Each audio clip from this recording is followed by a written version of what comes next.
Welcome everyone! Hope you guys are doing well today. Hold on. Cat, yo, what are you doing? Bro, I just tried to let you out. Go sit. Go sit. Oh yes, I hope you guys are doing well. We are going to continue with Saintess of the Golden Boats demo.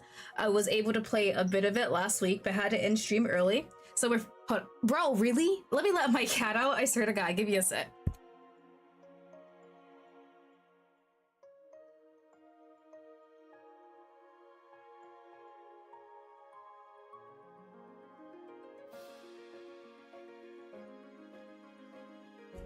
Quite literally, before I pressed go live on OBS, I looked at my cat, opened the door, and I was like, do you want to go out?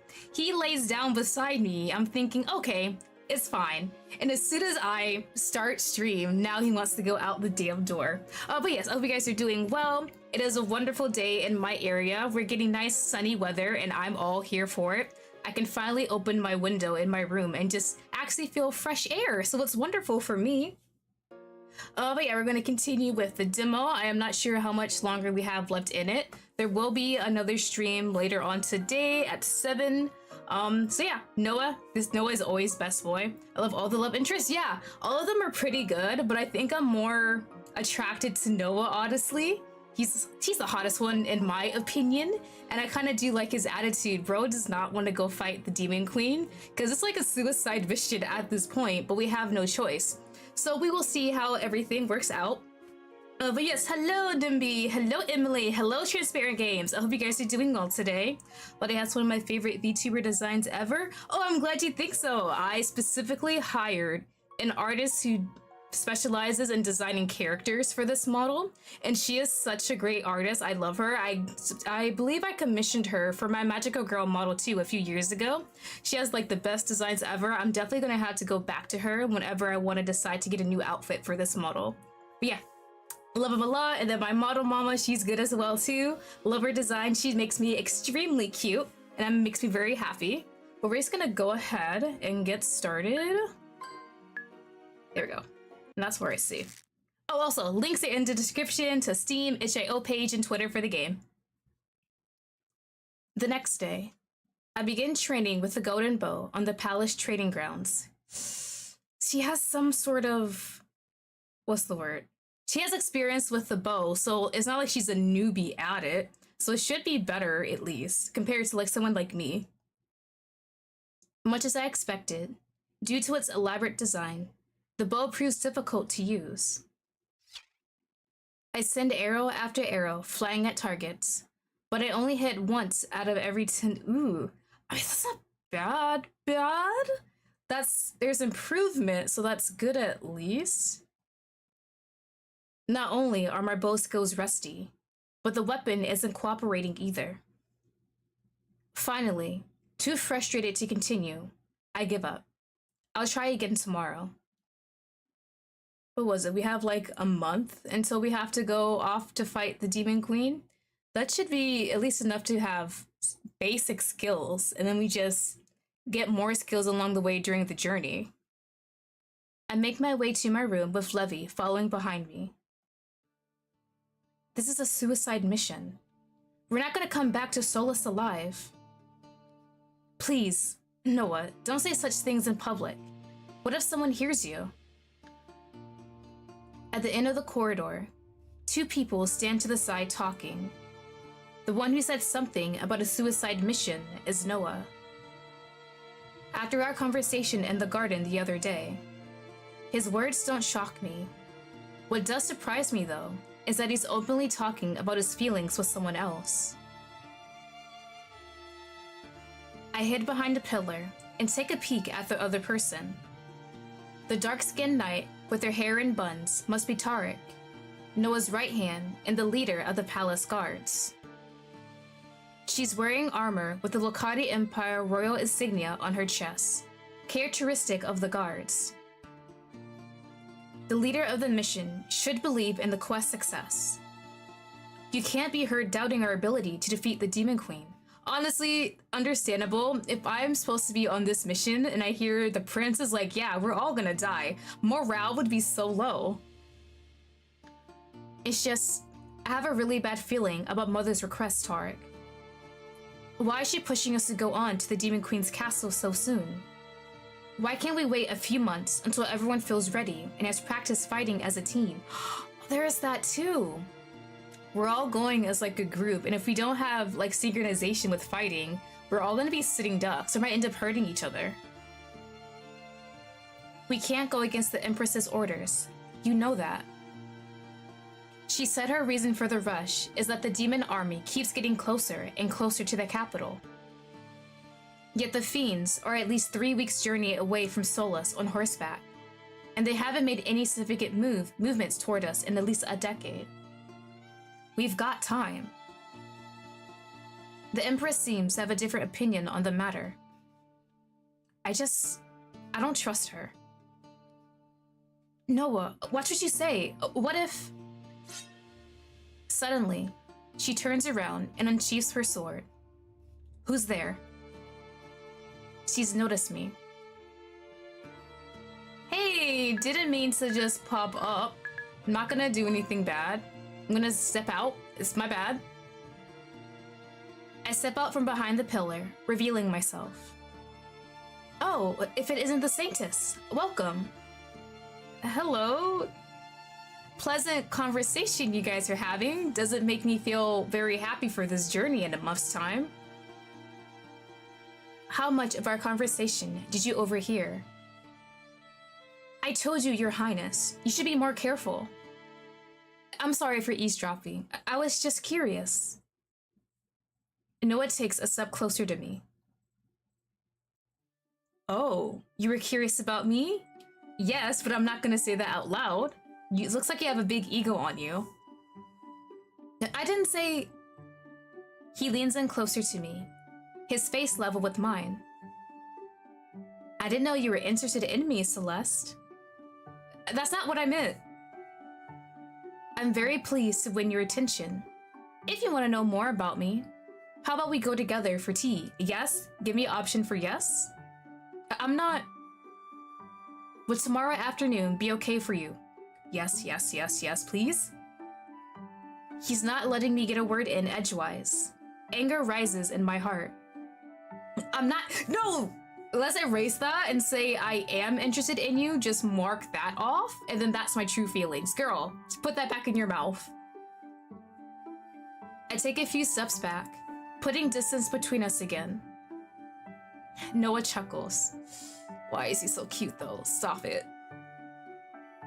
I don't appreciate you flirting with me. And we take off the don't, and as I appreciate you flirting with me.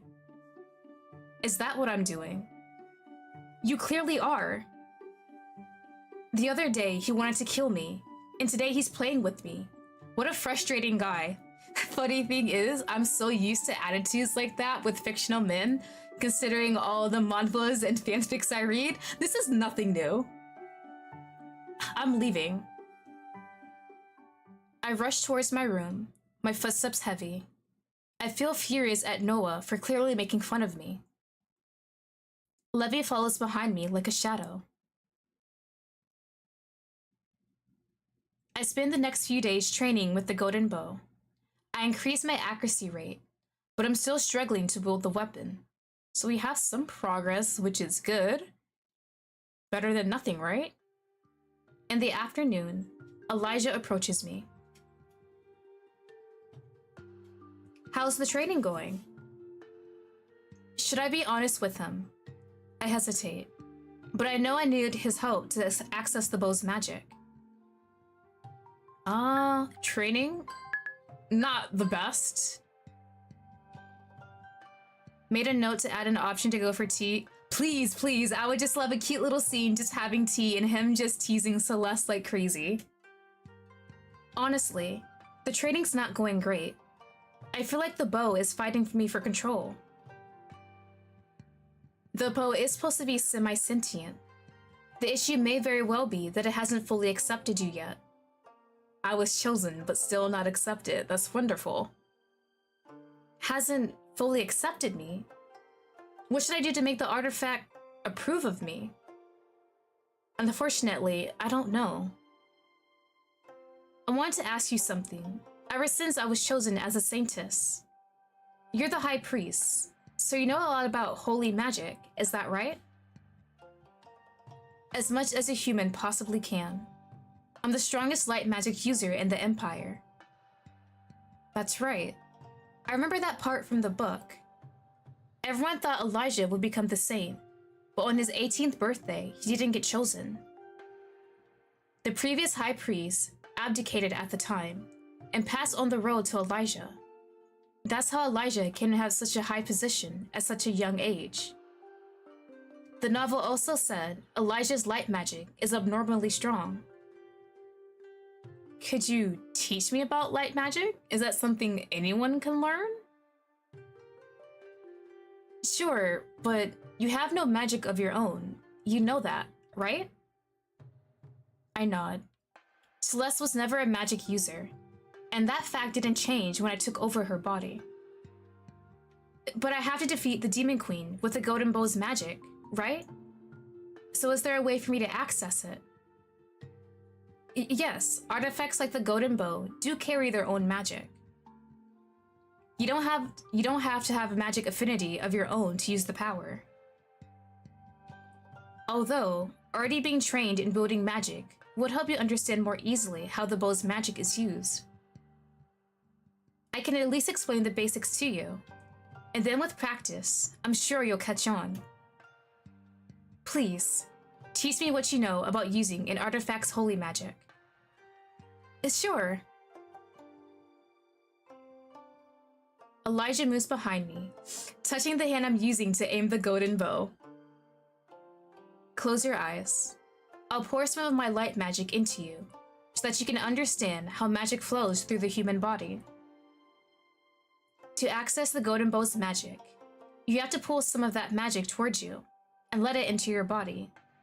Be open to it. Don't struggle against the power. I close my eyes, like Elijah commands.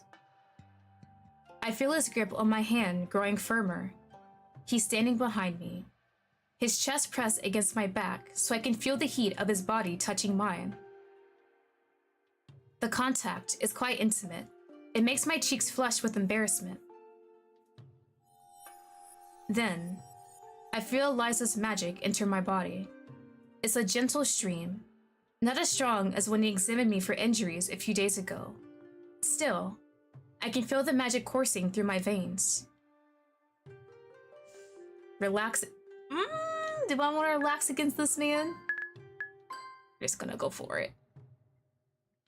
The feeling is so comforting that my body relaxes against Elijah's, leaning back against him more. So cozy. I hear a chuckle behind me, and Elijah lets go of my hand, taking a step back. Wait, come back, hold on. Don't take that pleasant feeling away from me, sir. The loss is so poignant, I almost want to throw myself in Elijah's arms to feel his closeness again. It's like his presence and magic have filled a hole in my soul that I didn't even know was there. Now that the completeness is gone again, I feel hollow. You're quite susceptible to light magic, I must say. Elijah's smile brings me out of the haze I was left in by his magic. I blush a deep red. I realize I wanted... What exactly did I want just now? To throw myself at him? I barely know him, and it was only his magic making me feel drawn to him. Right? Girl, no.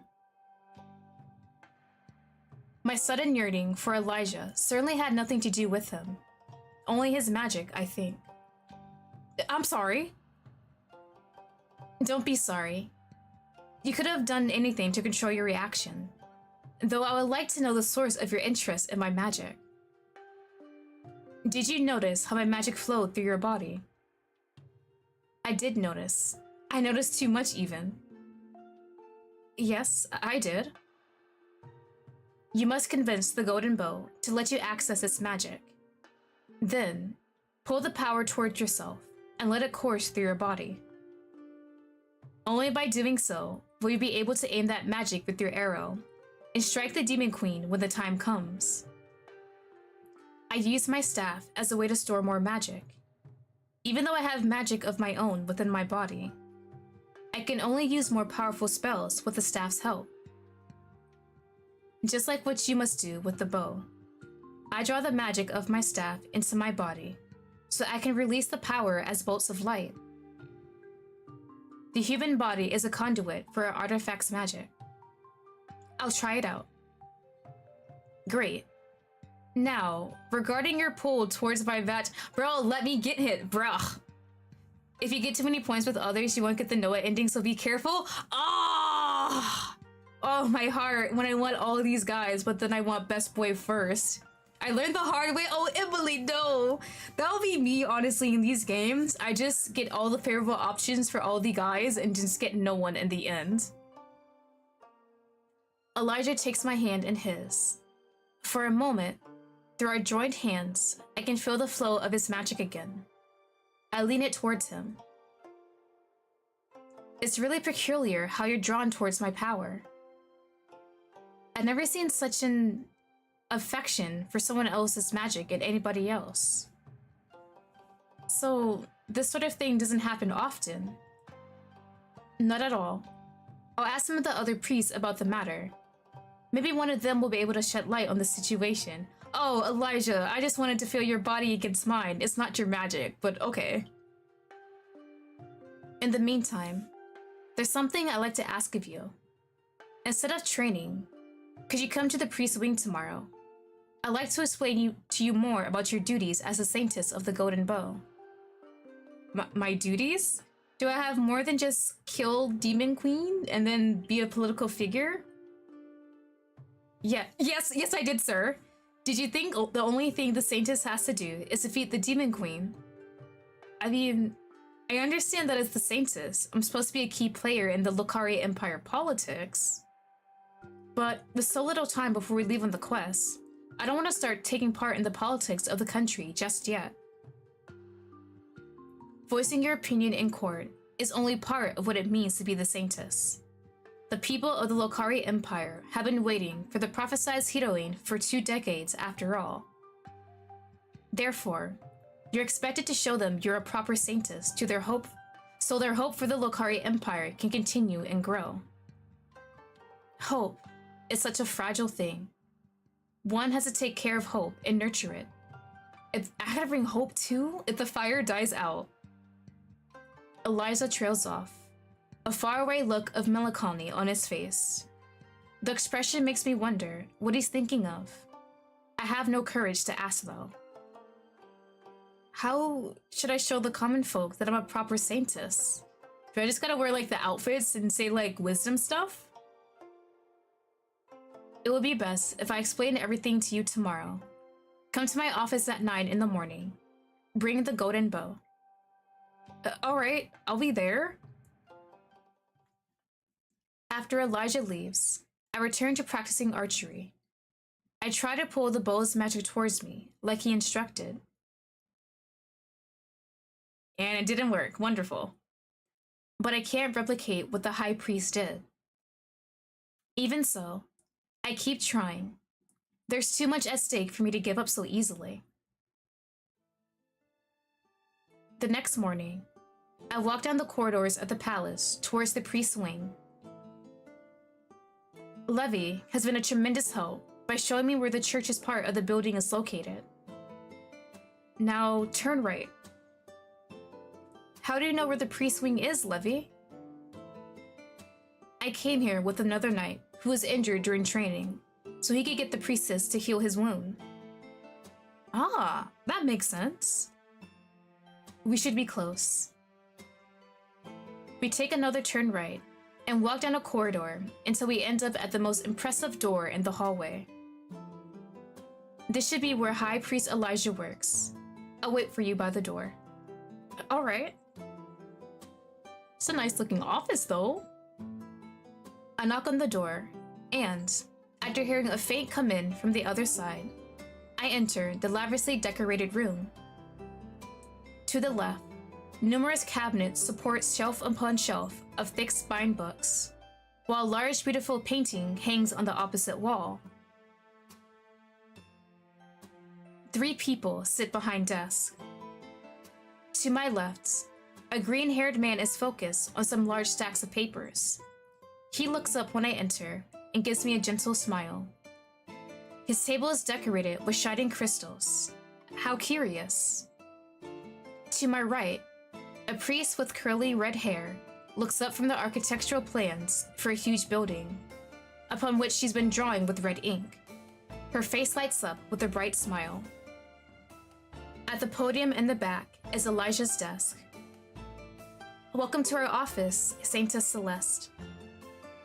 That's the Saintess. Yes, hi, hello, welcome. Thank you for the nice welcome. Hopefully you guys will be nice to me. I'm happy to finally meet you. I'm Meredith, Development Overseer, currently in charge of leading the construction of the cathedral in Solus. I didn't even know there was a cathedral being built in the capital.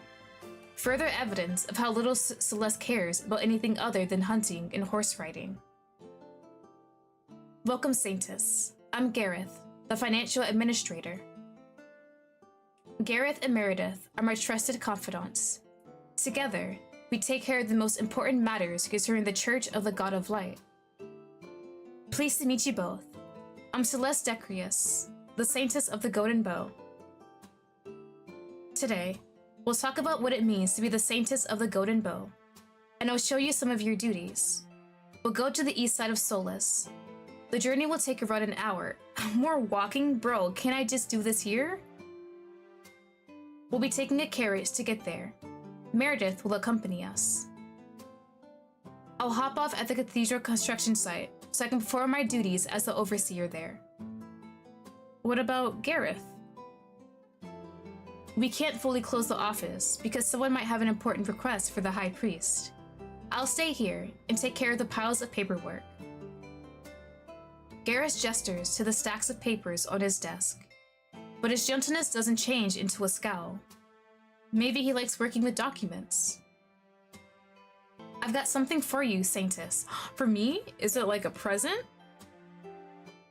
Yes, here.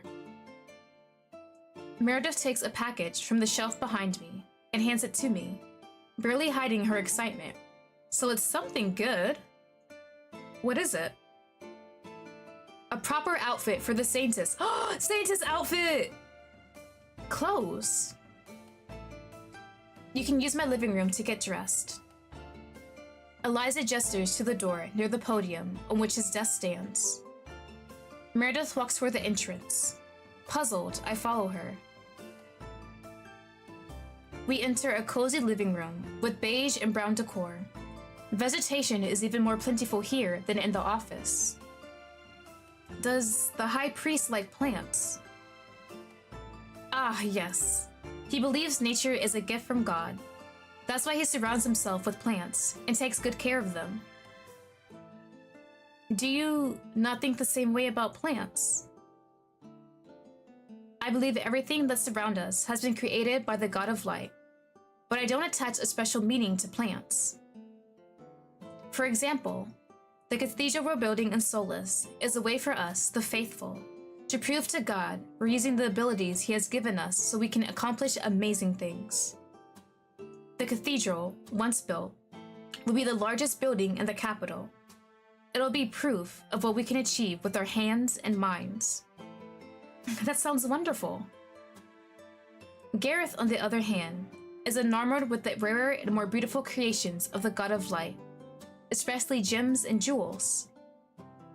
That's why he surrounds himself with gleaming items, as you've seen on his table. Also, he's constantly looking to establish new crystal mines on behalf of the church. The crystal mines that belong to the church are the source of most of our wealth. So, to sum up, everyone in the church sees different creations of the God of Light as signs of his godhood. You can find your own way to worship God as well. I kind of like that. They don't have just one certain way you can worship the God. Everyone can do it in their own way.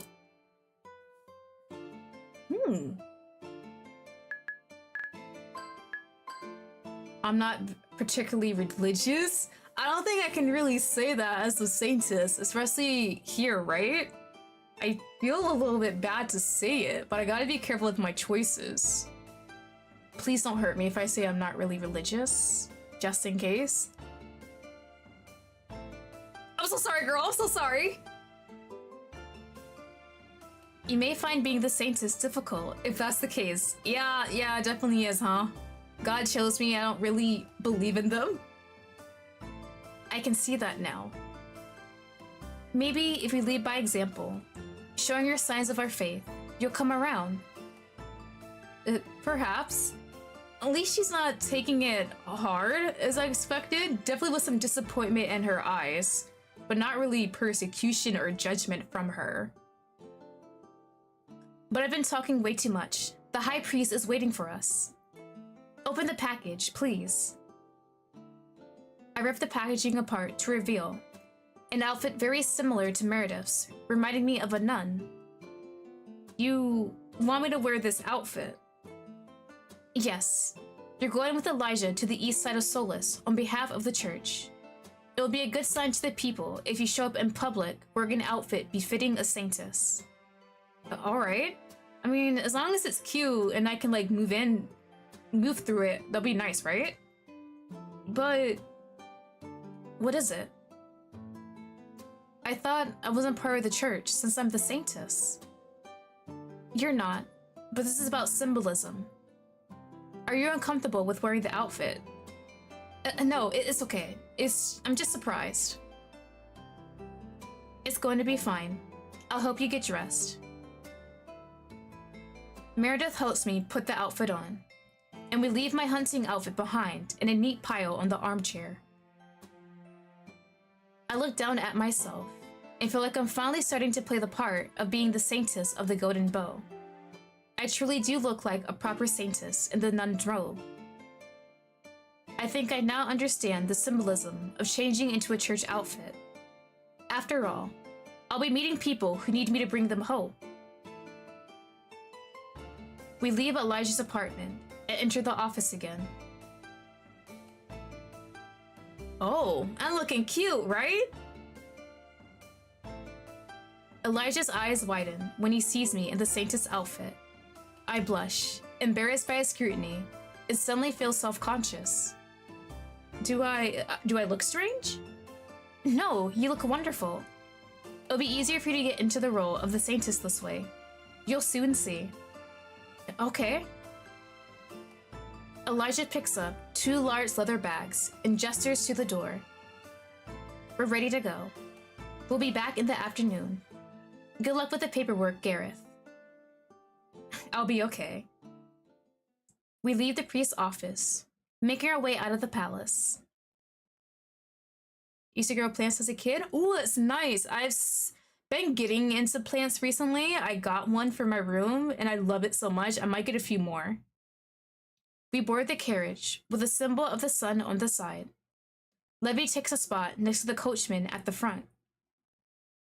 After half an hour of traveling, we stop in front of a large construction site. Meredith calls it her stop and hops out of the carriage. We continue traveling for another half an hour. We reach the eastern gate. Excellent. Stop just beyond the gate. I want to give the Saintess a good tour of the eastern Solus. Understood, sir. The carriage stops, and Elijah opens the door. He walks out of the carriage and extends a hand to me to help me down as well. I take it and get out. When I see what Elijah has so enigmatically been preparing for me, my mouth drops open. Oh! Well, that doesn't look good. I'm assuming these may be like refugees from all the demon stuff. Like maybe a village been destroyed and this is where they go for now.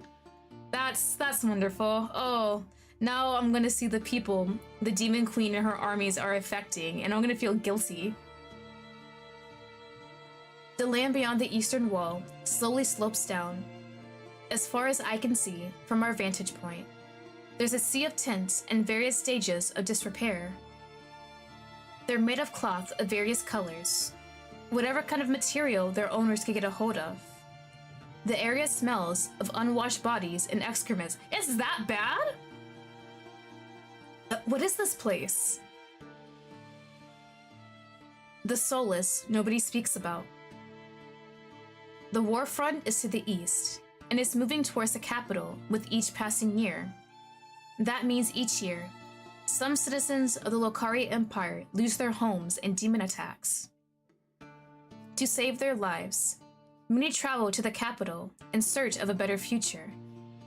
But there are so many refugees, and the capital has no place for them all. The Empress has long forbidden war. Ma'am, you did what? Has long forbidden war refugees from coming inside the capital. She doesn't want to hear the. Oh my god! Oh, I hate this so much. Oh, ma'am, she needs to step down. What do you mean? So what happens when all these people end up dying by the demon attacks if they just keep getting closer, right? It took me a long time to be able to negotiate with her to let the church's healers come to the slums 2 times a week so that we can help the ones in most dire need. Oh, that infuriates me so damn much. I just want to know what the Empress is thinking. Oh, they're poor and dirty, not my problem. Is that it? Is that what she's thinking about this whole time? This is the truth behind the war. We have been holding on without the Saintess. But as you can see, this war is slowly becoming a losing battle. If you hadn't appeared as a Saintess in this decade, would we really be able to hold on another 10 years? Or will we lose all hope and eventually let the demons destroy us? Surely, the Lottie Empire's army would never give up fighting. Without them holding the front, demons would come to the capital, and even farthest west. If you fight for a long time, only to slowly lose ground over and over again, it can be easy to lose faith. Elijah's voice sharpens, as if I hit on a very personal emotion in his heart. Maybe I shouldn't voice any opinions on the matters of the Lottie Empire's war. I'm not really from this world after all, and I don't know much about the situation. So the funny thing is she's very surprised at seeing all the refugees. So I'm assuming in the original work, they didn't mention anything about the refugees or the people really, what's the word, affected by the whole demon army. So there's still a lot of things about this world that she doesn't know about yet. But that doesn't mean I don't want to find out more. I want to help where I can. I understand the situation now. Thank you for bringing me here, Elijah. How can I help these people? Do I just have to be like a symbol for like hope and stuff like that? It kind of reminds me a bit of Hunger Games. Which movie? Is the second or third? I think the third movie, when they want Katniss to be like the symbol of the whole rebellion, and then she's off into like refugee sites and just giving all these people hope, knowing that they can fight against the capital and possibly win. We'll go around the whole slum so we can present you to the people. We'll stop to talk to everyone who wants to converse with us. Oh, it's gonna take forever. But it's fine, it's fine. I need to do this. I am the Saintess for a reason. It will take a few hours, but I want the word to go around that the Saintess of the Golden Bow is a real person who came here to make sure everyone knows she's ready to save them. Do you think you can live up to this role? I will do my best. Oh man. I've never done anything like this, but I will try. Can I even get good words of encouragement? Like, I'm here now. I will make sure the Demon Queen is defeated. I feel like I give like empty promises, and I feel so bad if I can never keep them. I've never done anything like this before. I'm not sure I'll be able to convince the people I can save them. My bad. Look, I'm just telling you the truth. I don't want to just fake it, really. Can you give me advice? I do have to fake it, okay. Just pretend you're convinced you can end the war with the Demon Queen. Maybe once you pretend long enough, true confidence will come. Fake it till you make it. I guess that's good advice, but against the Demon Queen in this war, okay, I'll try. I'll try to fake it till I make it. There's no time to waste. Let's go. I follow Elijah deeper into the slum. Levy steps close behind me, his hand on his sword. He's added attention in case something bad happens. We pass by several people with sunken cheeks, ashen skin, and hollow eyes. When I gaze upon the refugees, I finally understand what a rare commodity hope is amongst people. Hope won't feed them. It won't make their wounds close. It won't increase their living standards. But at the same time, when Elijah approaches a skinny, sickly woman and channels his holy magic through his staff, the relief she feels after she becomes healthier again brings a smile to her lips and some light to her eyes. Thank you, High Priest. The High Priest is here? The High Priest is here! Mom, are you feeling better now? Ah, this is my daughter. I'm sorry. She's very energetic. It's great that your daughter can still be cheerful, despite the environment she's growing up in. Yeah, it's wonderful how children can adapt to even the worst situations. Oh! That child is walking and speaking. How long have they been in this refugee camp? Are you, perhaps... Is your name Cherry? How do you know her? Levy. Oh my lord, you've grown so much. Do you two know each other? Yes, we grew up in the same village. Cherry is 8 years older than me, so even though we played together as friends, really, she was more like an older sister to me. Oh, Cherry, I need you to survive this game, please. She warned me not to climb high trees, and looked after me whenever I did it anyway and fell and cried. You were quite rowdy as a child. I like to test my own limits. I would say I was curious. But that means that Levy's village was destroyed in a demon attack. Yes, our homes got burned down by demons. So, this is your daughter then, Cherry? Yes, my precious Lily. Lily? She looks so much like you when you were a child. That's why I thought I might know you. She really does have my face, doesn't she? Lily runs up to me and tugs at the bottom of my skirt. Who are you? I've never seen you here before. Are you a new nun? I kneel down in front of the girl to put my face level with hers. I'm the Saintess of the Golden Bow. The Saintess? But the Saintess is just a myth. She's not real. Well, damn. Sorry, but I'm here now. Isn't that better? That's what Mom said, and Mom is no liar. That's actually kind of cute. Lily. I'm very much real. I pull the golden bow off of my back and show the artifact to the girl. This is the golden bow. Only I can wield it, or so it seems. Will you defeat the Demon Queen with it? I'll try. That's the plan. Mom says if the Demon Queen is ever defeated, we can go back home to rebuild the village she comes from. Then you have something great to look forward to. Will it really be something great? Yes. You're going to see a world that's much more beautiful than the place you live in now.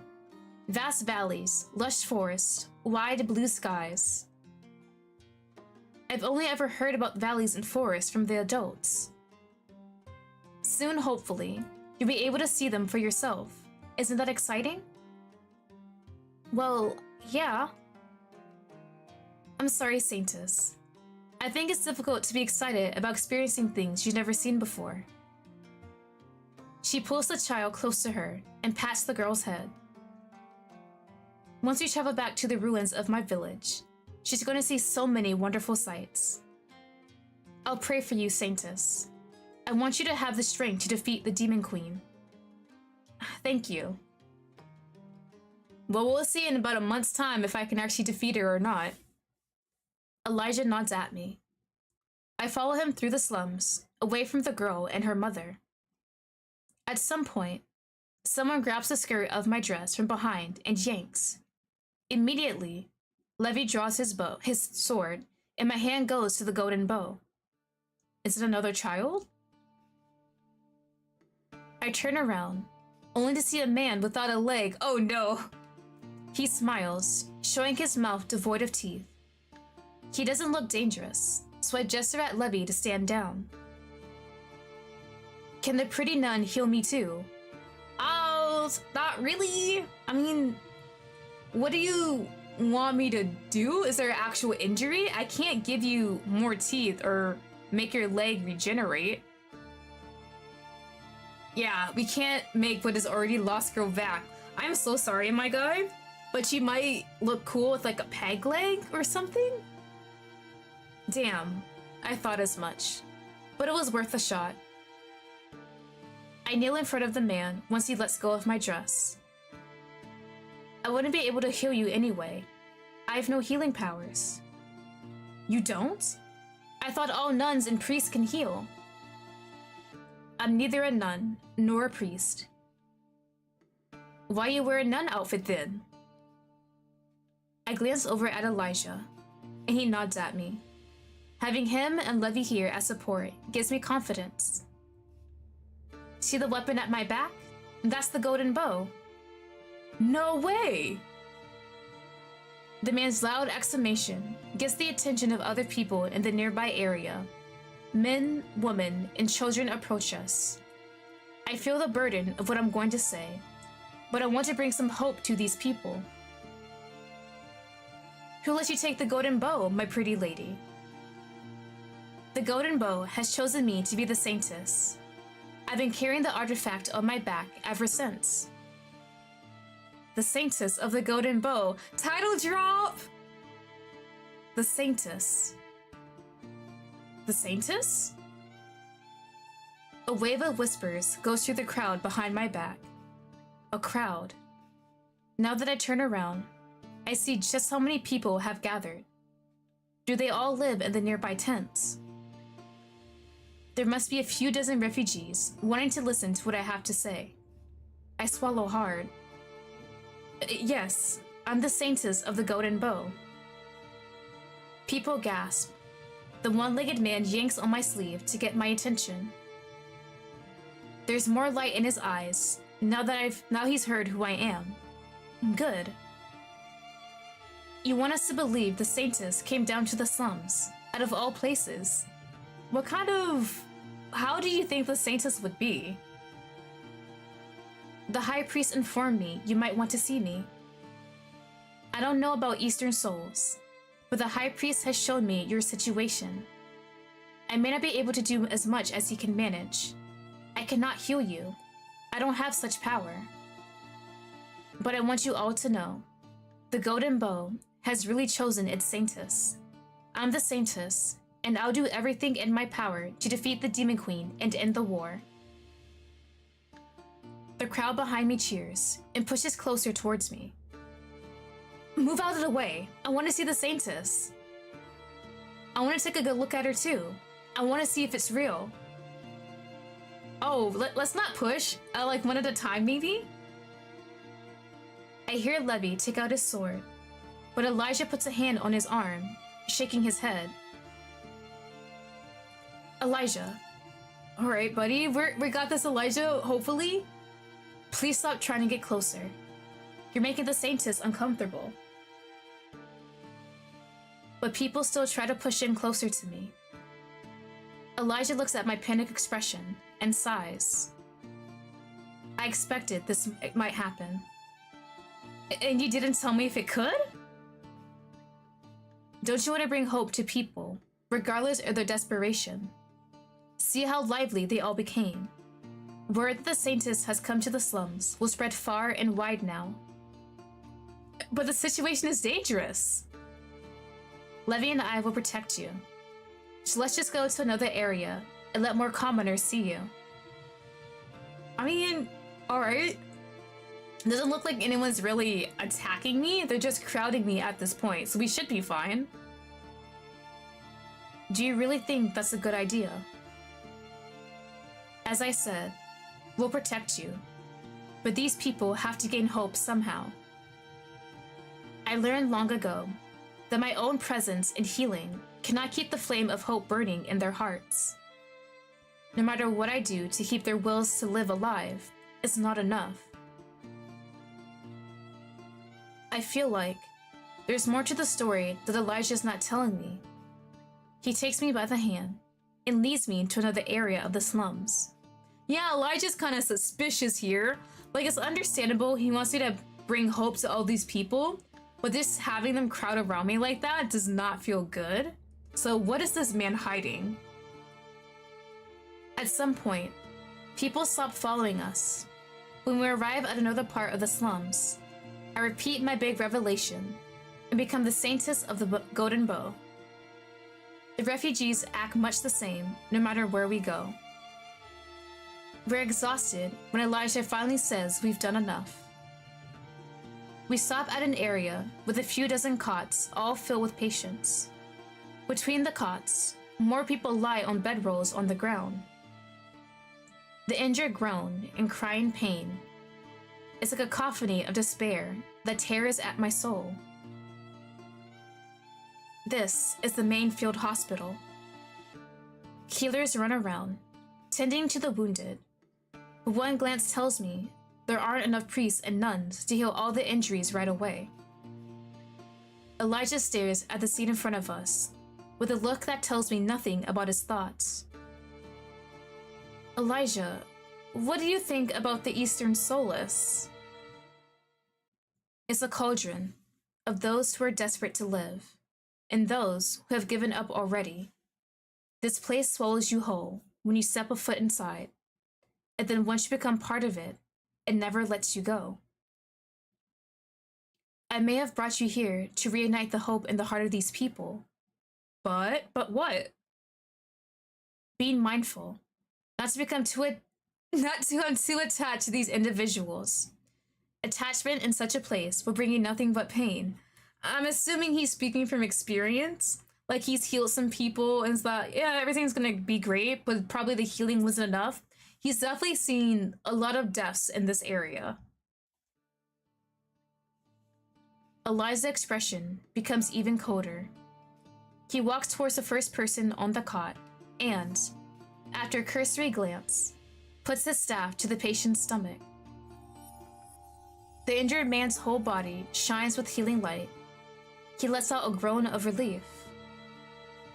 I walk towards Elijah, even though he told me not to get too attached to the individual here. Attachment is not the same as caring, is it? I care about all the people in Eastern Solace. I'm just not supposed to single them out as individuals, because then when they die, I'll suffer. That's what Elijah wanted to teach me, right? You've been helping out in Eastern Solace for a long time, have you not? Not that long. Only since I became the High Priest. 2 years. And yet, it feels like I spent decades here. Thank you for bringing me here, Elijah. I'll do as you said. I'll be the beacon of hope for these people. For as long as you have strength to help, please do so. Just be mindful your dedication doesn't burn brightly enough to cause pain. Leaving me confused, he moves on to the next patient and heals him. And I do the same. I walk up to each and every one of those men and women and tell them I'm the Saintess and that I'll defeat the Demon Queen. Even though sometimes I find it hard to look at the patients, with their burned bodies and mutilated limbs, I continue on, following Elijah around the field hospital. It's the only thing I can do for these people, be their ray of hope. At the end of the day, I almost can't stay standing on my feet. We travel back to the palace in silence. All right, let me take a quick water break.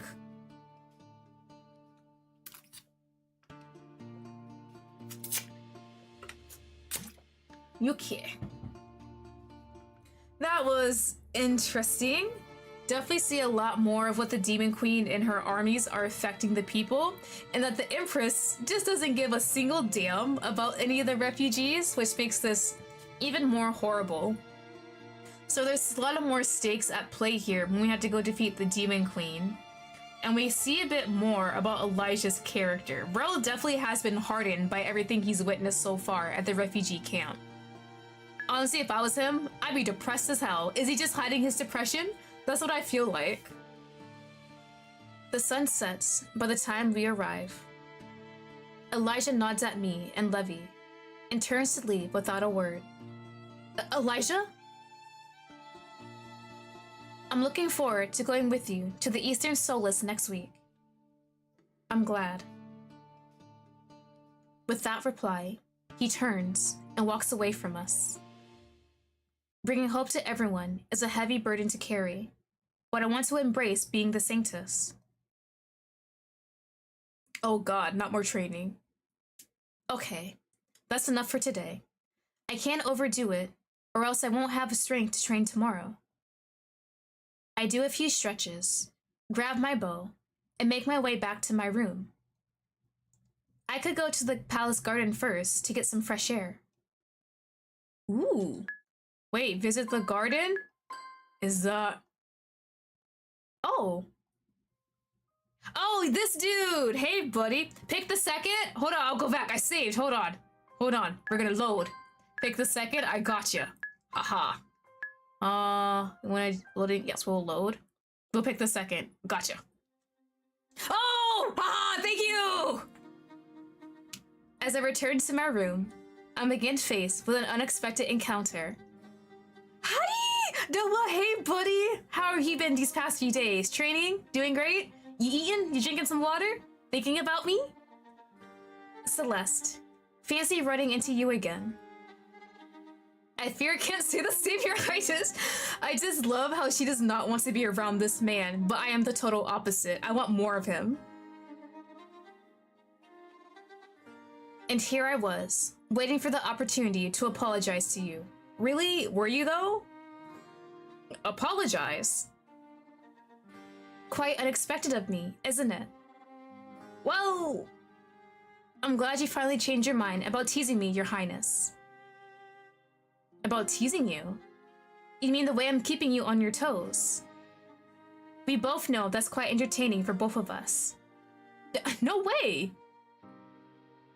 But no, I want to say sorry about the other day in the garden. I was overly dramatic. Mean when you put your sword against my neck? Aren't you always? You could say that. Still, we can certainly agree that putting a sword to your throat is on another level than our usual conversations, or even the way I act towards Mother. Should I give you two some privacy? Yes? You don't have to, Tart. Yeah, girl, you can just hide behind the pillar just for a few minutes, right? I don't think I properly introduced you to Celeste. She's the head of the palace guards, isn't she? That's not what I meant. Tarek is also like a mother to me. She's been my personal guard since I was little, before I promoted her to be my right hand, the person who keeps order in the palace on my behalf. It always warms my heart when you speak so highly of me. How could I not? You've always supported me, even when I had nobody to rely on. With Noah's antagonistic attitude toward his mother, I suppose he values found family more than blood relations. Ooh. What do you think of your father? Is it inappropriate to ask about his dad? His dad doesn't seem like a good person either. He's just following along with the Empress. Can I just... do you like your father, or do you guys not have a good relationship? Is that too much to ask on like a first date? What do you think about your father, Noah? You mean the Emperor Consort? Yes. Is he not your father? Well, yes and no. It's complicated. Like father by blood? Like you're his seed, or... And while I appreciate your curiosity, It's not a matter I wish to speak about at this stage of our relationship. So that means there's hope. If I continue to talk to you and increase our relationship status, you could tell me. Being part of the royal family must be difficult. I can't even imagine carrying such a heavy burden on my shoulders. I think the burden you carry as a Saintess is also heavy. I suppose that's true. Celeste, I may sometimes be overly dramatic, impulsive even. It's just the way I deal with the world. But that doesn't mean I'm not sincere when I'm apologizing to you. I really am sorry for the other day. I didn't mean to scare you. It's okay. I'm not too angry about it anymore. But you're still a little angry. A little. Very well. I can accept that. I often find that anger is a great source of motivation to drive one forward. I hope you will use that energy well. Just don't go overboard with being mad at me. I wouldn't want your anger to turn into resentment. All right. Noah and Tarek, escort me to my family's apartment, where we say our goodbyes. Sis, hello, Eurydice, how have you been, girl? Is your training going well? In the evening, Eurydice comes by my room. I'm happy to have her company. Not really. I mean, it's going okay. Not as great as I want it to be, but it's something, I guess. I let out a long sigh and tell Eurydice about my training. I don't understand what the High Priest means about accessing the Golden Bow's magic. Every time I try to think about the artifact letting me share in some godly power, nothing happens. It's frustrating. Elijah showed me how it can feel to receive the magic, but I can't reproduce the result. I have no affinity for magic. I don't understand what to do. Don't pressure yourself so much. It's only been a few days since you even found out how light magic is used. You're right. I should be more patient. I'm just annoyed because the golden bow is so clunky in its design. The aiming is as hard as well. I glare at the offending object, which rests next to my bed. It's like the golden bow is actively resisting me. I don't think that's possible. Elijah said the golden bow is semi-sentient. Well, it did have the will to choose its saint. I always thought choosing was all it could do though, except for killing the Demon Queen and acting as a normal weapon. The golden bow is a mystery, that's for sure. You should take some time off to relax. I feel like I don't have the luxury of taking like a day off to relax, but maybe that's what I need. At least just one day to gather my thoughts. I can't. Not when I know I have so little time to train. You're not going to be any good at learning how to wield the bow if you just train constantly. The human body and mind have to take breaks from time to time. I know what we should do. Lady Penelope is organizing a tea party on the terrace outside the throne room in 3 days. A tea party with other ladies? Who is Lady Penelope? The Duchess of Ventus. I look through Celeste's memories, but come up with no information about the Duchess of Ventus. I have no idea who you're talking about. You sat next to her during the last ball. I feel myself going pale. Oh, that lady who was what was it, mocking me about the damn forks? Don't make me go to her party, please. Oh my god, she's gonna mock me again in front of everyone. Duchess Penelope was the one who wanted me to embarrass myself further during dinner. That's not a good idea. Let's not. I don't want to go to her tea party. No, definitely not. The Duchy of Ventus is known for its lavender fields and beautiful gardens. They also make the best honey in the Empire. Now that you're a Saintess, the Duchess invited us to her tea party. Many other important people will be there too. She does not care I'm the Saintess, because she sure as hell did not during that damn ball when she mocked me. She just wants to embarrass me more in front of other people now.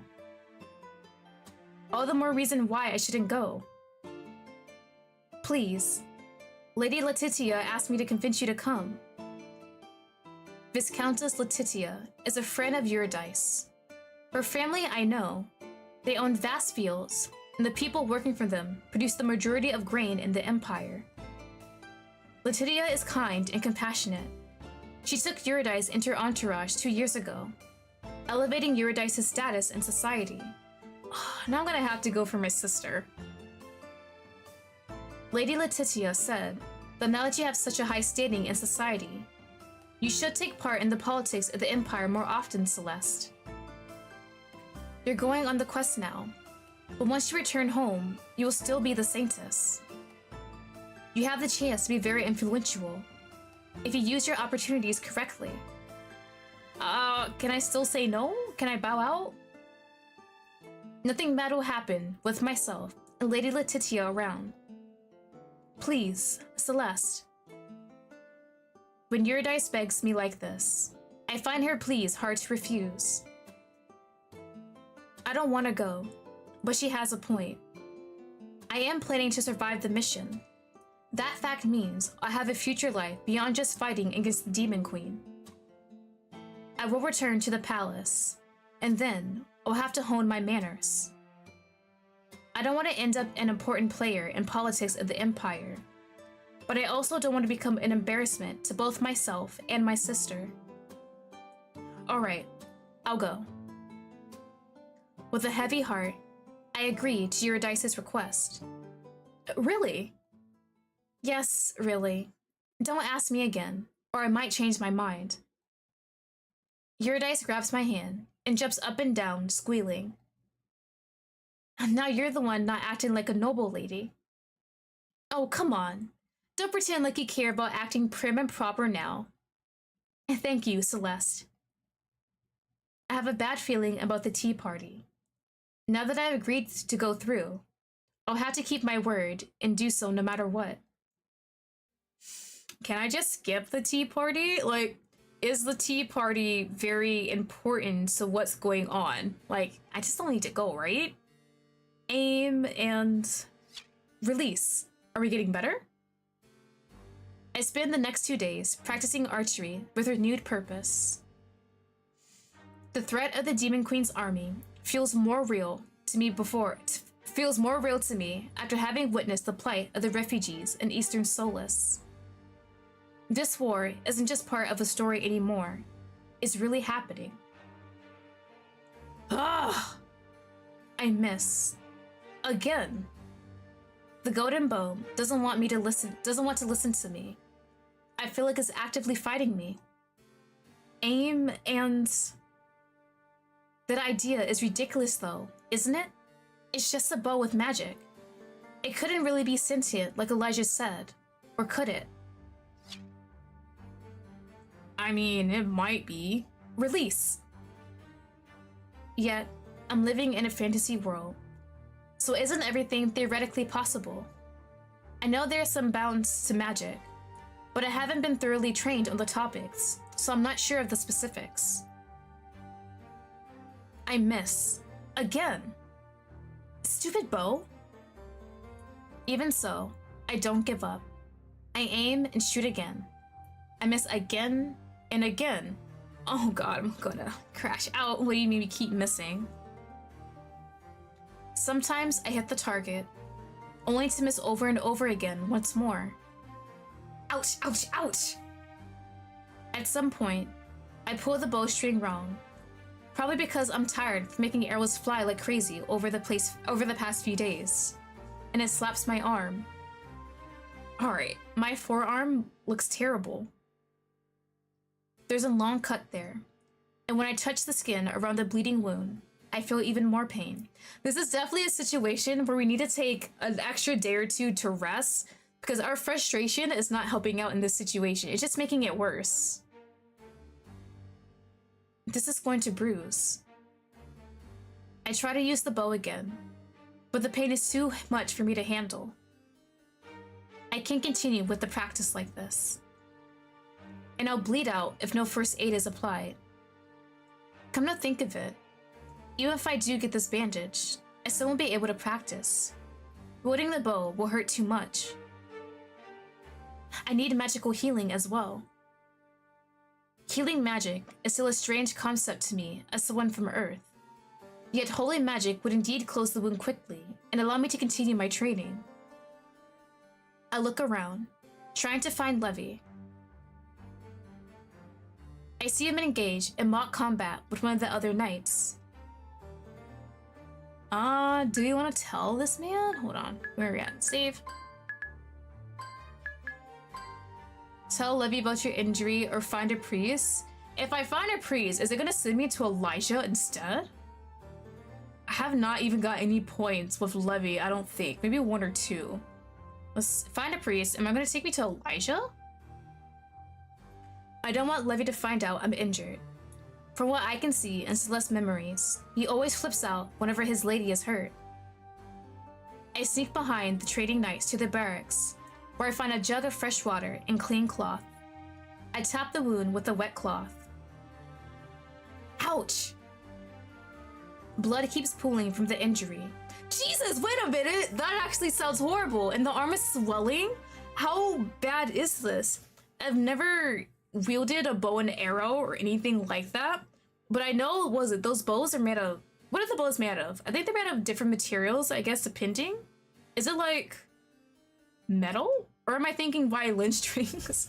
I don't know what the material is, but just getting an injury on your arm and it's already swelling and bleeding like crazy, that is horrible. That's a worse wound than I assumed. MC, rest that arm. She definitely needs to rest it at this point. She might have to for a few days if a priest doesn't heal it with magic himself. I bandage the wound with a dry cloth and sneak out from the barracks towards the palace. I know the way to the priest's wing now. I shouldn't need much time to get this wound healed and return here. I pass by the chapel. The door is open, so I peek inside. Anyone in here? Oh yeah, hey buddy! Elijah is standing in front of the pedestal, where the golden bow used to be. His hands joined together in a prayer. He has a contemplative look on his face. He must be praying to the god of light. He could heal my arm, but I don't want to interrupt this serene scene. Just when I'm about to leave, I hear his voice behind me. You're free to approach me whenever you want. I turn around and step into the chapel. I'm sorry, I saw you praying it, and I just didn't want to interrupt you. Is that so? I can pray anytime, but I can only talk to you when you're around. Stop it, that's a line. Elijah comes closer to me. He looks down and notices my bandaged arm. You're injured? I was just going to the priest's wing to get my forearm healed. I pulled the string the wrong way.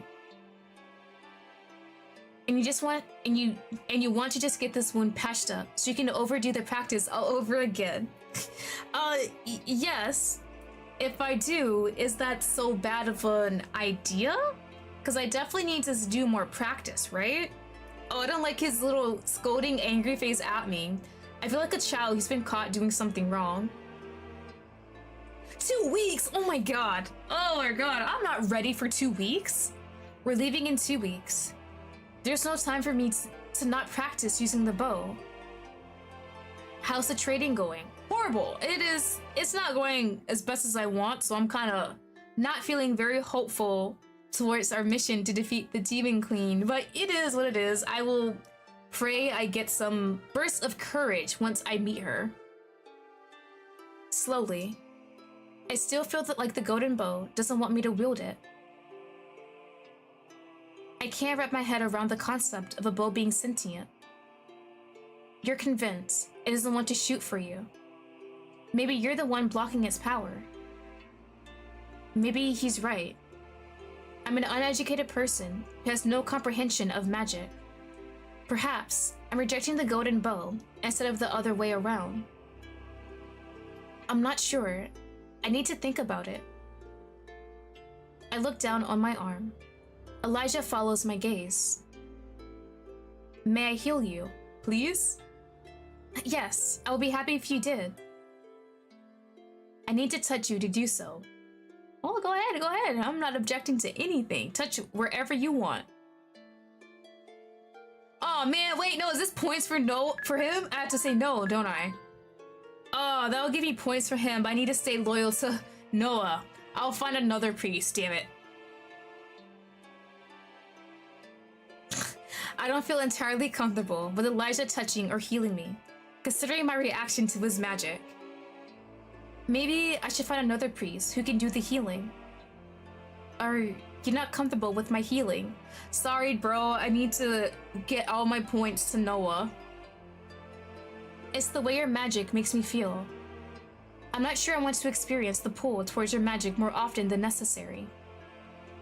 I feel so bad. Don't look at me like that. Don't give me that sad face. I'm blocking his face with my hand so I can't see it. Alright, I understand. Just go to the priest wing. You're bound to run into someone who can heal you. Is he gone? Okay, he's gone. I can put my hand down. I say my goodbyes and make my way to where the healers are.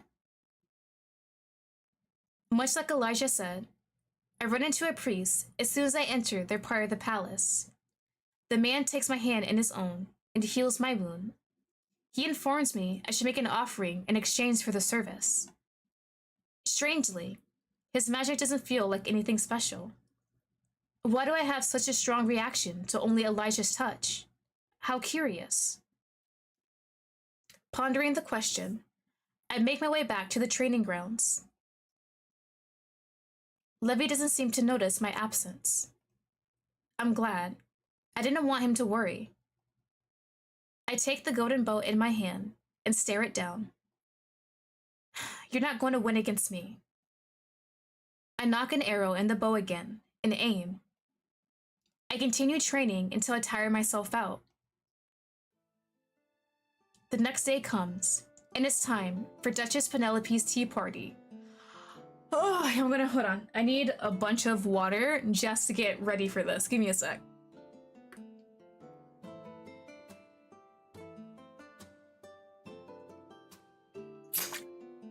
Okay. I think I'm partially ready for this damn tea party. I'm gonna lose my mind. Okay. I almost want to pretend I had forgotten about the occasion, especially when Eurydice and Linda waltz into my room to get me ready for the outing. Can I fake being sick? I have a tummy ache. It hurts really, really bad. The tea party is a more informal affair than a ball or an audience with the Empress, so I opt for a more modest dress. We arrive at the terrace outside of the throne room, just in time for the event. It's so pretty here though. Tables are set up and laden with so many kinds of colorful cakes that my mouth waters. If only I wasn't a noble lady. I'm supposed to mind my manners and eat daintily. Otherwise, I would have taken a full cake of each flavor, all for myself. Considering how physically demanding archery training was, I could use some extra calories anyway. There she is, bro. That damn arrogant look on her face and her hand just posed right there. That's Duchess Penelope. Let's approach and greet her. The war is nothing. It's so far away and doesn't concern those of us who are in the capital.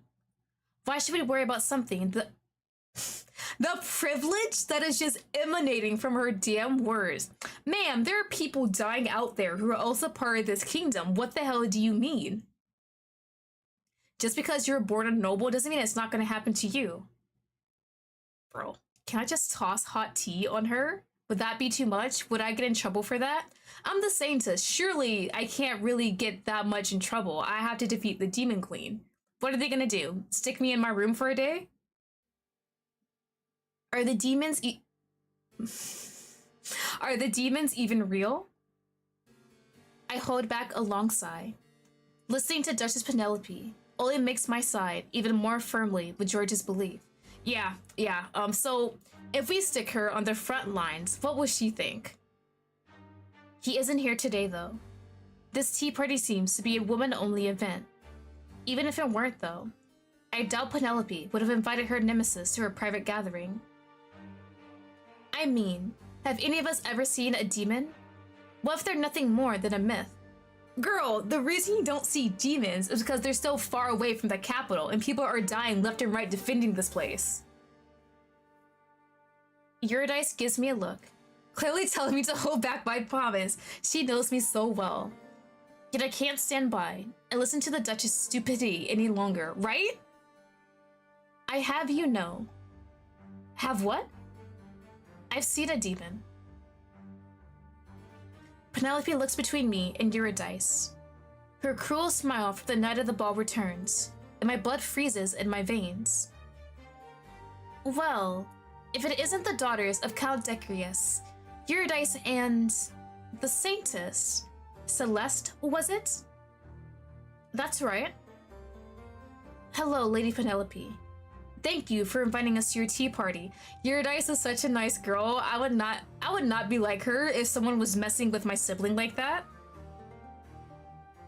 I thought it would be entertaining if we got to talk to the Saintess, considering her reputation. So, tell me, Lady Celeste, what makes you claim that demons are real? 'Cause I killed one? It's because I fought against one.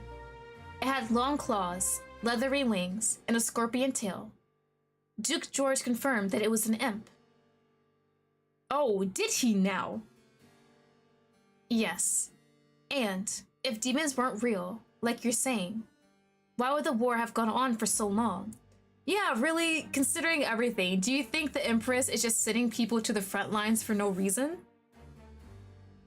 Well, if people have waited for the Saintess to come for 20 years, it's because nobody else but the Saintess could defeat the Demon Queen. So the soldiers have to continue standing their ground against the demons until I'm able to defeat the fiend. If, as you suggest, money is pulling from supporting the war effort, don't you think wave after wave of demons will close in on the capital, eventually sweeping you and your followers' comfortable lives away? Who are you to tell me what I should believe and how I should leave my political faction? The Saintess, obviously? Alright, that's enough for now. How about we get the tea party properly started? A lady with a braid of long orange hair interrupts us. Eurydice seems relieved at the sight of her. She must be Viscountess Letitia. Lady Penelope huffs. She walks over to one of the cake tables. When she turns around again, she claps her hands and has a smile on her face that could almost be considered pleasant. It still feels weird, just the way her cheeks are kind of quirked up. I do not trust that. As suggested by a gratuitous guest, Viscountess Letitia, let's get the tea party started. I'm so looking forward to the shortcake. The atmosphere changes instantly. Excited chatter ensues as the ladies make their way over to the cake, taking a little bit onto each of their plates.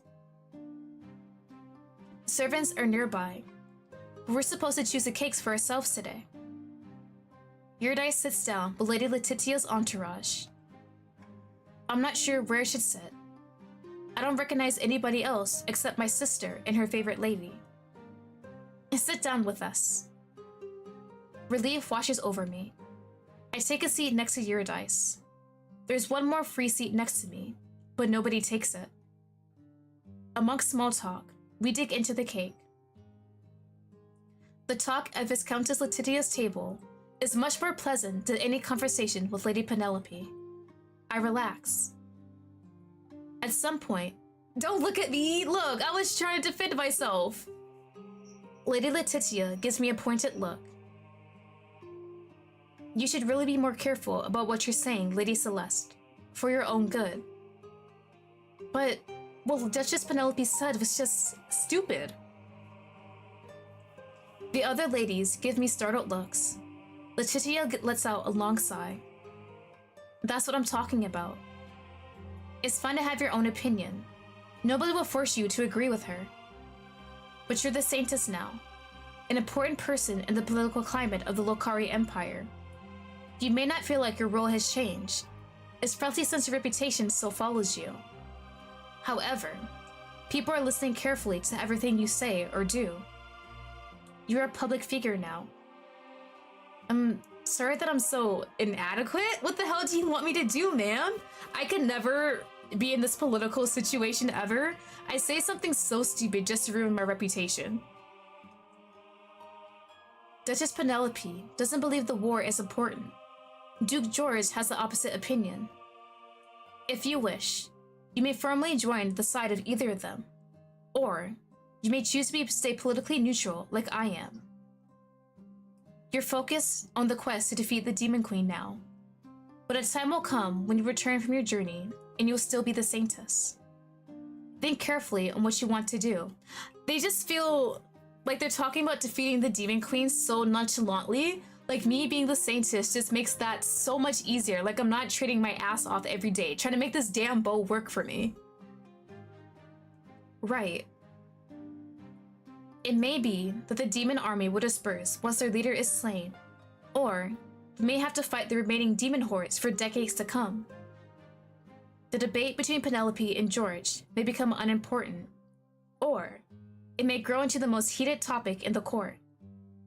Be mindful of what impact your words have, and choose them wisely. Thank you for the advice, but I will not be listening to them. I will trash talk Penelope whenever I see her. The Viscountess has really given me something to think about for the future. I've been so focused on my training that I haven't thoroughly considered the politics of my situation. Lady Letitia is right, though. The Saintess is more than just a tool to end the war. I'll think carefully about what you said, and I will not follow any of your instructions. What's with the long faces? Someone slides into the seat next to me. A man. What's the man doing at an all-girls party? Yeah, I knew it! Noah, bro, when they said there was a seat next to me, I'm like, bro, best boy is gonna sit right there and tease me. Hey, hi! Do you want some cake? I can feed it to you. What's your favorite flavor? We have some carrot cake, some velvet, some nice regular vanilla. We got some shortcake, the bunch with some strawberries. What do you need? What do you need? I'll provide for you. I turn around to see Noah sitting next to me with a wide grin on his face. Noah, what are you doing here? I was taking a break from work and decided to go for a walk in the gardens. I saw you having a fun tea party, so I figured I'd crash it. Not visit, I'ma crash it. Just like that, you figured you'd crash it. Perks of being the crown prince. This table is talking about such serious matters, though. Why don't you ladies enjoy yourselves more? Especially you, Celeste. I hear you're training really hard. So my cat, hold on. Bryce, did you want to leave? You ready to go? You're just staring at me. Hold on, I think my cat wants to leave the room. Give me 1 second.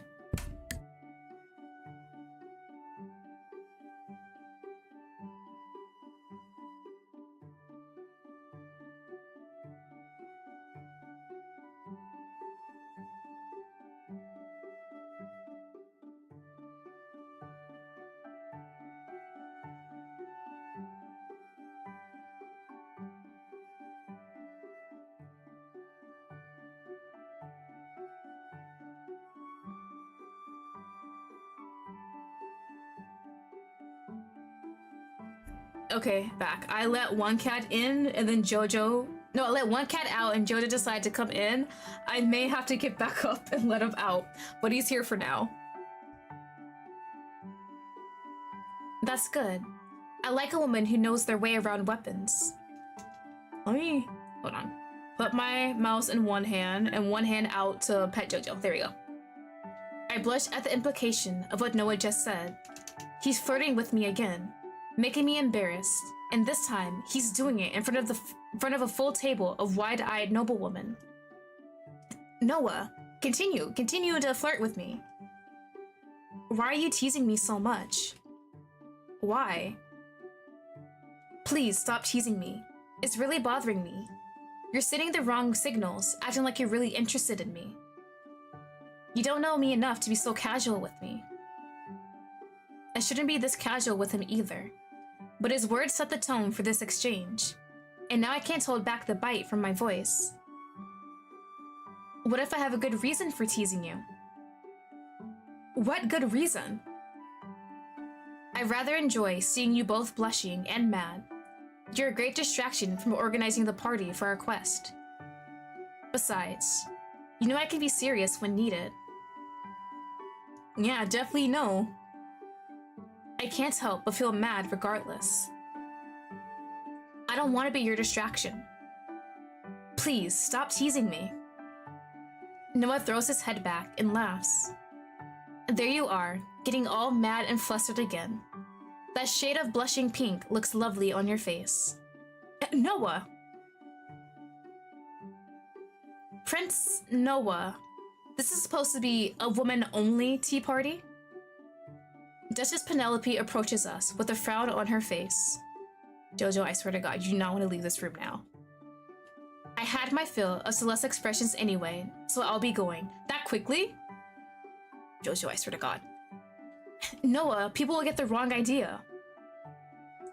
Have you ever seen me care what the court says about me?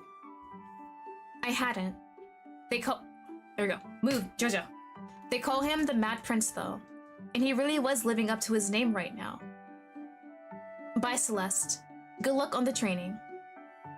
Goodbye, ladies. The cake was excellent. He managed to snag a bite of cake during our conversation, and now he loads a bunch of cakes onto a plate before finally walking off. I wish I could act with so much freedom, yet Lady Letitia just told me I can't act how Noah does. A shame, really. That was, let's continue the tea party. As the party continues, I notice the ladies from Penelope's entourage whispering behind my back whenever they think I can't hear. Or maybe they don't care if I hear them. Have you seen how she acts around Prince Noah? Could it be that there's something between them? I've seen her with High Priest Elijah a few times. You don't think she's going after a man of faith, do you? I'm doing my damn job! What do you mean? My servants gossiped about her knight being in love with her. What a shameful thing. I let out a long sigh and returned to Letitia's table. The ladies there already asked me about my relationship with Noah, but without any presumptions about its nature. I'd love for all the noble ladies to be that kind. For the rest of the tea party, I focus on not embarrassing myself any further. I'm sorry, he wants to leave again. Oh my god. I love my kitties, but they kill me sometimes.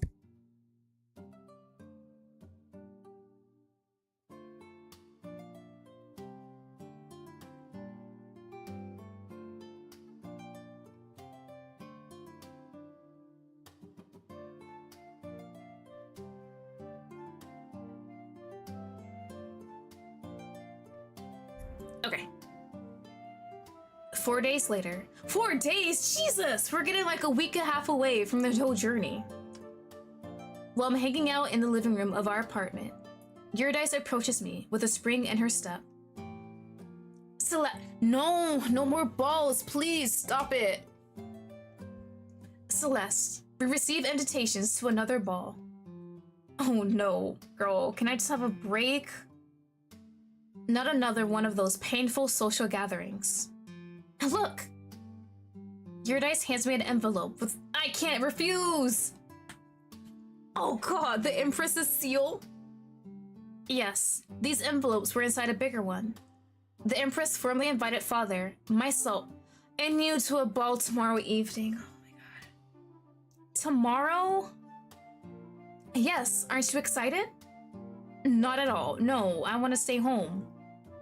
Aw, Celeste, don't be so dour. I'm sure the ball will be beautiful, with good food, amazing music, and interesting conversations. You know I hate any kind of gathering of nobles. Can I refuse the invitation? No, you can't. I figured as much. I'm sorry, but not attending when you got a formal invitation from the Empress could anger her. I don't want to antagonize the Empress. It's just that... What am I supposed to do about my lack of etiquette knowledge? I'm not gonna suddenly get a lot better at those skills by tomorrow evening. With all of my archery practice, I've had no time to worry about learning to be a proper noble. There's a knock on the door. Paul, Eurydice's knight, opens it. A message from Duke George arrived for Lady Celeste. From Duke George. I bring word that my master, Lord George, Duke of Rudwell, would like to see Lady Celeste in 2 hours at the Royal Conservatory. Duke George wants to see me? Yes, that's right. I'm supposed to come back with a reply, my lady. I'll see His Grace. Thank you. I'll relay the information immediately. The messenger leaves. When the door closes, Eurydice turns to me. Her eyes are sparkling with curiosity. So, what's going on between Duke George and you? Nothing. I'm as clueless as you are. We didn't speak much so far. He's a kind man, but I know very little about him. Duke George. Kind. Does he not have that reputation? He's always come off to me as cold and very closed-off person. Huh? That's not how he acted towards me. How curious. I wonder what he wants from me this time. No way to find out except going to see him, I suppose. I'll call Linda and let you get ready in peace. And I'll send word that we're going to the ball. If we must. I'm afraid we have to. Alright then. Do your worst. Laughing, Eurydice walks off to her room, and I enter mine. Linda spends the next 2 hours getting me ready to meet Duke George. It's almost like I'm preparing for a ball, considering I've been summoned by someone so important. All the while, I continue to wonder why George wants to see me. When I arrive at the conservatory, I'm in awe at the splendor of the large glass building. Plants I've only seen in books on the Kingdom of Durandal fill out the greenhouse, alongside nature from the Lokari Empire. In the middle of the room, a table is laden with foods of all kind. George stands in front of it with a kind smile on his lips. Welcome, Lady Celeste. Your Grace? What is the occasion? I take another good look around. That's enough food for a party. Where is everyone else? There's only one servant in attendance, standing by the glass wall, trying to be as inconspicuous as possible. Levy takes a spot next to him. There will be nobody else coming. It'll just be you and I. I haven't eaten lunch yet, so I thought I'd like to partake in the meal with you. You want to eat with me? Yes, that's right. I would go even further. I have a proposal for you. I'd like to offer you a private etiquette lesson. Oh, please, I need that before Duchess Penelope makes fun of me again. You... what? I noticed your lack of proper table manners during the last ball. I can't fix your lack of knowledge in one sitting, but I at least like to help you prevent you from getting embarrassed in front of the court. But why do you want to help me? Perhaps I have an interest in you, and would like you to feel better in your skin as a noble lady. An interest? Interest in me as Celeste or in me as a Saintess, though? What kind of interest? Nothing suspicious, I assure you. Now, will you accept my offer of help? George is offering me exactly what I need right now. With tomorrow's ball coming up, I'm already stressed about my guaranteed poor performance at the table. If he can help me feel more at ease during the ball, maybe I'll actually be able to tolerate the social gathering. On the other hand, Eurydice warned me that George isn't usually kind, and should I accept his offer, I will end up indebted to the Duke. I mean, what can he have me really be indebted to after helping me with etiquette lessons? It can't be like too big of a favor, right? Oh, do I want to accept his offer? I need the etiquette lessons though. All right, I accept your kindness. Good. Have a seat, please. He pulls out a chair for me. I sit down at the table and give the food a good look. I notice George glancing at my hands. The first matter to address is that you should remove your gloves when eating. Is that so? I didn't know. Yes, it's impolite to partake in an official meal with gloves on. George takes off his gloves. All right. What is it? No, it's nothing. Please continue. When it comes to how much you want to eat, you should neither eat too much nor too little. At the last ball, you nibbled on your food. Such behavior isn't polite towards the host. Not just towards the people who prepared the meal, but in any case of an official ball organized by the Empress, is impolite towards her as well, yes. Oh my god. Not too much, not too little. Was even, I guess, leave a little bit of food left over? Like maybe 10% of what I had? It's okay. As long as you're willing to learn, I'll teach you what you need to know. Alright. This part you already do correctly. When you eat, you should bring the fork or spoon to your mouth instead of lowering your head towards the food. Do I do that? That's interesting. I don't have a fork in front of me. Let me just grab a remote, pretend it's the fork if I eat. Oh, interesting. So if I do it, I do kind of lean in and bring the fork also. So we both move at the same time. But keep your head still and just eat like that? I don't think I could do that. Now then, as to exact posture you should hold during the meal. May I? Yes?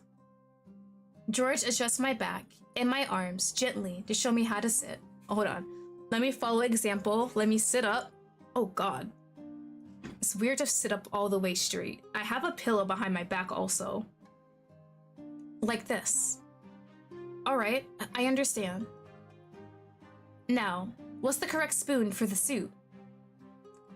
Spoon soup. Would it be the spoon? The spoon that's like can carry the most items, like with the soup, right? He gestures to the table, where far too many utensils for one meal are laid out. Is it gonna be wrong? I extend my hand to take the biggest spoon. Well, never mind, forget what I said earlier. No, that's not right. It's not? What do you mean the smallest spoon for soup? What's the big one for? Okay. Now, which is the correct fork for the salad? I need to look this up. I see so many drama shows talk about this if they're like in a Victorian type era, but I've never really looked at it. I want to see what's the difference in all these spoons and forks. I hesitate only for a moment before grabbing the fork Penelope approved of last time. That's incorrect as well. She was lying. Played a trick on you. Yeah, of course she would. It's unfortunately true. Don't be disheartened. Let's continue. Yes, let's see what else there is to learn. As we review more and more of the rules of the Empire's table manners, I start to relax, and so does George. Eventually, we finish the whole meal in the correct way. I watched George eat and copied his movements as best as I could. And those are all the basics you need to know. If you review everything I taught you as soon as you return to your family's guest apartment, you should be able to recall most of the lesson for tomorrow. Thank you so much. I'm really grateful for your help. I can't have the Saintess, one of the most important people in the Lokari Empire, be belittled for not being a proper noble. Thank you. More importantly, I don't want you to panic again. You noticed. I saw the condition often during my time as a general in my soldiers. Decreased field of vision, trouble breathing, body shaking, wanting to bolt like an injured animal. I recognized all the signs in you during the last ball. I'm sorry, I couldn't follow you out into the gardens. It would have been impolite of me to leave the dining table. I understand. So I made that big of a blunder. Your behavior won't win you any favors, but I fully understand the need to get away. You've been burdened with a huge responsibility, expected to fit a grand image people have created in their heads of you. I know how that feels, and I don't want you to suffer further. We've all been formally invited to tomorrow's ball by the Empress, so we cannot skip the event. That's why I thought I'd help you gain more confidence, so you won't be as frightened. I really appreciate your kindness. You said you've seen a lot of suffering on the war front.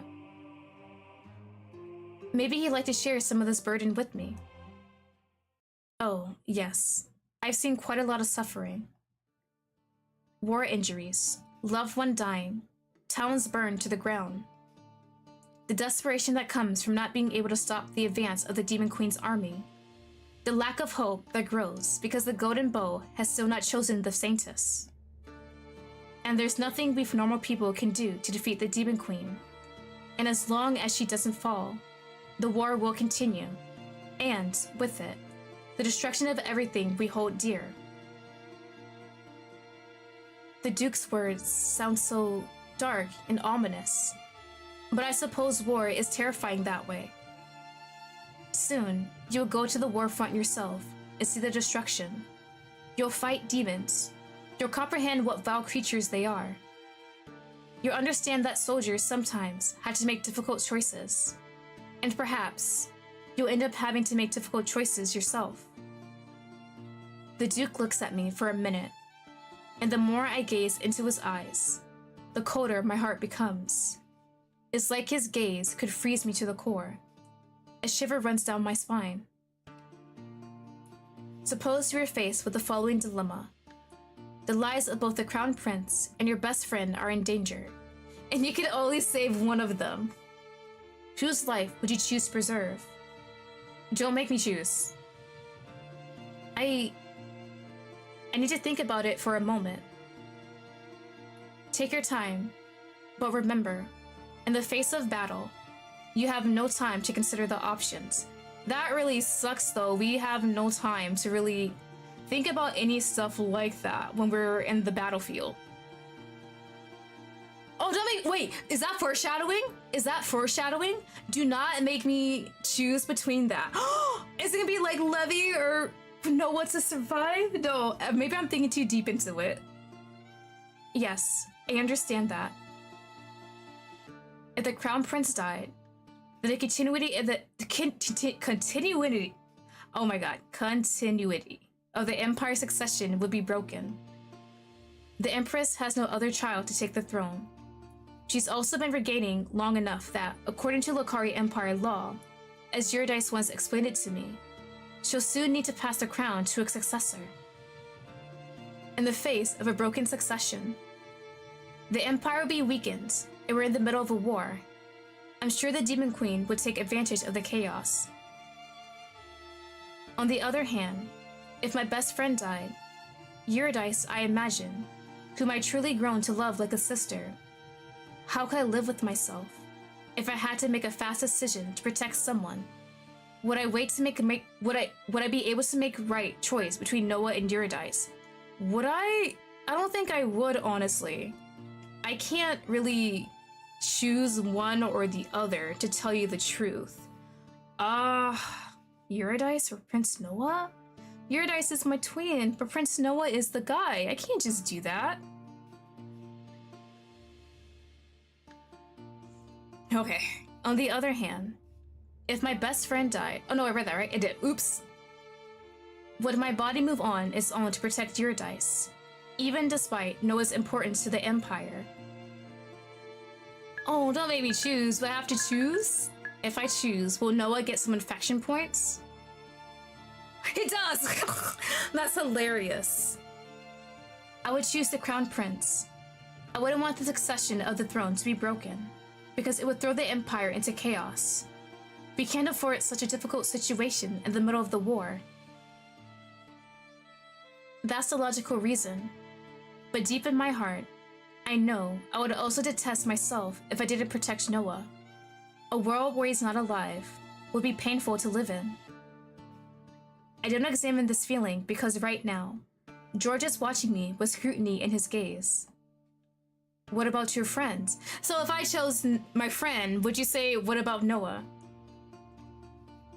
I would hate myself for not protecting them, but my duty to the Empire would take precedence. Wait, no, not the crown. I'm loyal to, Noah, but not the crown.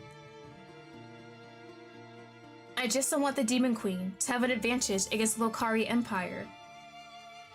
I see. Was it easy for you to make your choice? Not at all.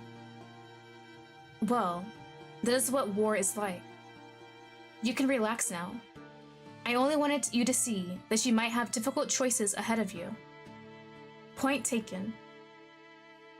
When George's smile returns to his face, my body does indeed relax. Phew. I only now realize how difficult this conversation has been for me. Is this what Eurydice meant when she said that George is not always kind? I think I've taught you everything that I wanted you to learn.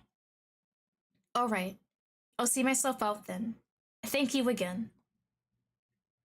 I curtsy and walk towards the conservatory exit. When I turn around in the doorway, George continues to smile at me. I nod and take my leave. Is the smile gonna disappear? Oh, we're good. No! Oh my god. The time until the ball passes by like a blur. I practice what George taught me with Eurydice. Soon, I find myself seated in the throne room, between Duke George and Duchess Penelope again. I take a good look at the cutlery. I think I remembered which piece is correct to use for each kind of food. Penelope has a smirk on her face, but I turn my head away and look at George instead. He gives me a small nod. The Empress starts the dinner, and I take small bites of food on my plate. I use the correct forks and spoons.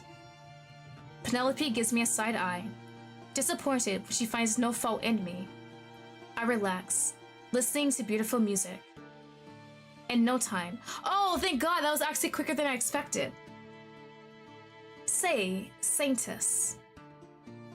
When Lady Penelope strikes up a conversation with me, my breathing quickens. What if I say something wrong? Lady Celeste, would you like to dance with me? George, you're my savior! I turn my head in the other direction to see George standing next to me with a kind smile. His hand outstretched for me to take it. If I dance with George, I can avoid embarrassing myself in a conversation with Penelope. A conversation that the Empress, who is nearby, may hear. The only problem is, I can't dance. Maybe George will be able to lead me through the dance, though. Then I remember it. It would be a slight to refuse him when he so publicly asked me to dance. All eyes at the table are on us. But at the same time, I want to confront Penelope. Even if I say something wrong again, I can't run away from facing her. Today is not the day to face Penelope. Let us take George, he is saving us. I swallow hard and take George's hand, getting up from my seat. With pleasure. George leads me to the center of the ballroom. He gives me the band a small wave, and they change the music to something more suitable for dancing. You're gonna have to leave me, buddy, because I do not know how to dance properly. So, yeah, let's go. You worry so hard. Your thoughts are etched on your face. Oh, I'm sorry. I'll lead you through the dance. Don't worry. Just leave everything to me. He's so nice, but what I feel like, I can't really trust him 100%. Like, there's an ulterior motive. Like, he's just too nice compared to Penelope with the whole political situation going on. We take a starting position, and George gently moves me through the dance. I follow his lead. The motions are repetitive enough that I find myself relaxing. I wanted to talk to you again. In the privacy of dancing, I can ask you more than I could at the table. He's speaking! You want to talk to me? Yes, I do. First, I'd like to praise you for your etiquette skills. They have improved tremendously. You still lack confidence, but you didn't make any obvious mistakes tonight. Nothing any other noble at the table could scorn you for. That's good. I'm glad. You still need to improve the way you converse with nobles. But that'll be more of a process to master if you want to put effort into acquiring the skill. Good communication isn't something you learn overnight, after all. I understand. I really... Yes? What is it? You really what?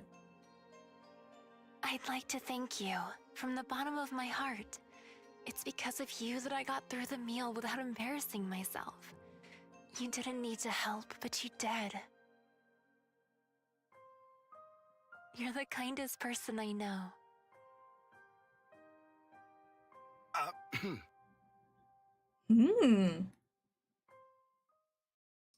The song ends at that moment. George bows to me, takes my hand, and guides me gently back to the table. When I sit down, he leaves to take another lady to dance. The rest of the ball passes by uneventfully. I strike out conversations with some noble lords and ladies, and thankfully manage not to embarrass myself further. Eventually, I redirect my attention to practicing horseback riding. Let me come with you. I'm sorry, Levy. Horseback riding is a skill that Celeste knew well, so I need to practice it alone. If you saw me struggling to ride a horse, you'd figure out quickly something's off about me. And in 2 weeks' time, I'll have to be in the saddle daily once we head out to face the Demon Queen. I need to figure out how to keep myself on a horse like a confident rider. It's strange enough that I'm leading the horse out of the training grounds instead of riding the animal out of the stables. I don't want anybody to see how I struggle with mounting the animal. On the other hand, if Levy helps me practice horseback riding, I'll earn it much more quickly, which would be tremendous benefit. I'll just need to convince them that I've forgotten how to ride. Aw man, I'm gonna say I have to practice alone. I can't get any points with this man. No way. I spent most of my life riding a horse on decorous lands. I want to be alone during my rides. I need to gather my thoughts. And that was on decorous lands. The area around the mansion is safer than here. What could happen to me in the fields around Solus? We're far from the warfront.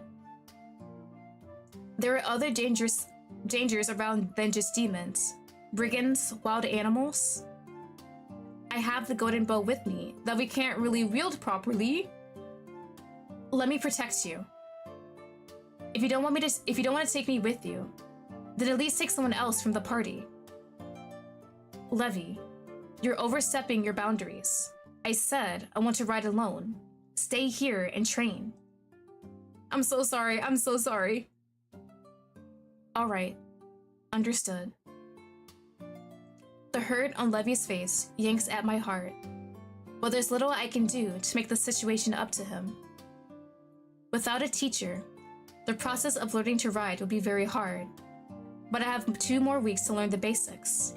I'll pray to the God of Light to help me if I have to. I'll be off.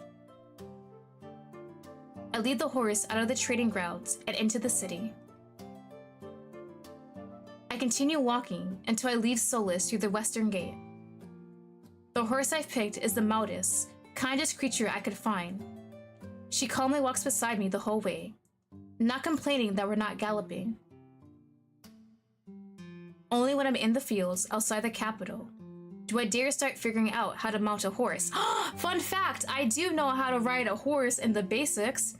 There was horse riding classes at my old university, and I did take a semester, and it was a lot of fun. But the unfun part was that I wake up at 8 in the morning to catch a shuttle to get to the stables, and that was not fun. But it was only like once a week for 2 hours. Oof. The process isn't easy. Not at all. I fall on my butt several times, but I don't give up. When I'm finally at the saddle, I jump down and continue practicing mounting and dismounting until my behind is one huge bruise. You're the real Saintess. I pat the horse's back. She's been looking at my efforts with curiosity, but hasn't seemed bothered or hindered me in any way. You have the patience and resilience of a real Saintess. Where I'm just a fake, a pretender. But I don't want to be a pretend Saintess. I want to embrace everything it means to be the chosen one. Before the sun starts setting, I lead the horse back to the royal stables. Levi is waiting for me at the trading grounds. He looks at me up and down and frowns. Bro, it is not my fault. I am trying. Did you fall off the horse? No? Several times, Levi, but no, I can't say that. My clothes are dirty from contact with the ground though. It's obvious I fell at least once. Yes, but I didn't break anything. Are you sure? Shouldn't we see the priest? I'm fine, Levi. Let's go back to the apartment. I'm tired. I want to rest. I have trouble falling asleep, my whole body aching, but I'm far from done with training. On the next day, I again forbid Levi from coming with me to my horse riding practice. He's still not happy with my choice, but he can't openly disobey me. I continue practicing mounting and dismounting. I bring some apples to thank the horse this time for putting up with me. She munches at them while watching me fall on my butt. The next days blur together, as each morning I take the horse into the west fields of the capital for more practice. Once I'm somewhat secure with mounting and dismounting, I practice staying in the saddle while the horse moves. Bro, we're like at least less than a week away from having to leave and fight the Demon Queen. I'll play the new demo soon. Oh, you will? Definitely do. I'm definitely gonna play a bit more off stream and try out the other options with the characters. Through sheer will of wanting to survive, I slowly learned what it means to ride a horse. My 2 weeks of practice are only interrupted by another trip to the Eastern Solace with Elijah. For the visit to the slums, I again take Levi with me. There are more patients in the field hospital today. The war front started moving towards Solace a month ago. The refugees from Barwood, the town that was swallowed by the marching demon horde, recently arrived in Solace. Luckily, many managed to escape death. They marched towards the capital on foot for weeks before finally reaching safety. Weeks? My god! Okay, we definitely need to figure out... Oh, it's a really sucky situation, isn't it? So the demon army is slowly advancing more than what we assumed. We're gonna have to really take care when we start leaving to fight the Demon Queen. They were met with a sight of Solace beyond the wall, the truth of the environment they would have to live in from now on to hit the resolve hard. Is there anything I can do to raise their spirits? There's only... Yeah? Just continue like, yeah, we're gonna make sure everything's gonna be fine, right? Yes. Give them hope as the Saintess. Hope is a commodity that's least in supply in the Eastern Solace. If you don't mind, Celeste, could I seek out Cherry and Lily again? Oh, please let them still be alive, I swear to God. Do not kill off Cherry and her buddy, right? Sure. We'll stay? Oh, Elijah's is up. For the rest of the day, I wander between the cots, talking to the patients. Even though at times I don't truly believe I can defeat the Demon Queen, I push my doubts aside. I pretend that I'm sure of my skill at wielding the golden bow, that I'm sure an arrow I shoot will fell the Demon Queen. I'm not sure if we're sure about it though. I make the refugees believe there's hope for peace, and in the process, I come closer trusting myself. I spend the last week riding the horse at a steady pace, getting to know the area. I'm so far from a great rider, but I think I'll be able to stand the journey to the Demon Queen's castle now. Before I know it, oh no, we're already there? All the time I had left until we embark passes, and suddenly I have to pack for the journey. Linda is the one doing the packing, but Eurydice is in the room too. You should take another pair of pants. Noah told us to pack light. We'll only have 4 wagons for provisions and some luggage. I can't take too much with me. Besides, I'll be in my Saintess outfit throughout the journey. Something about being the beacon of hope to the party, a symbol of our victory. But won't that make you uncomfortable? I learned to ride saddle side because I already knew I'll be traveling in my nun clothes, which don't have pants. I'll be okay. If you say so. Later that day, the party gathers on the trading grounds. Noah takes a head count of everyone. The party consists of 20 people. Noah, Tarek, Levy, and 5 other knights. 3 mages, 5 archers beside myself, Elijah, Gareth, and 1 other healer. So, no one's gonna die throughout this journey, right? I feel like just saying 5 other knights, those are NPCs who might end up dying. Let's not kill anyone who has a name, please. Do not kill Tarek, I am begging. Please don't do anything like that. It feels like a small group for such a grand quest. Still, the Empress seemed disinclined to budge the number of people allowed in our party, or on our deadline to leave for our journey. I can't change the situation though. I've done the best I could. We're actually on the journey? We ride for days. Only when we're close to being out of sunlight do we stop to make camp. I'm so tired from traveling at the end of each day that I immediately collapse as soon as I lay out on my bedroll. Fortunately, I'm exempt from night watch. No one wants all of my focus to be on the fights as a Saintess, so he needs me as well rested as possible. We don't expect to be attacked by demons this far away from the front line, but you never know. The demon who attacked me near the Decorous Mansion wasn't supposed to be that close to the capital either. After another few days of riding, my back and butt are sore, but I finally feel myself getting used to the motion of being in a saddle for many hours. That, I'm so tired that I just no longer care about the pain.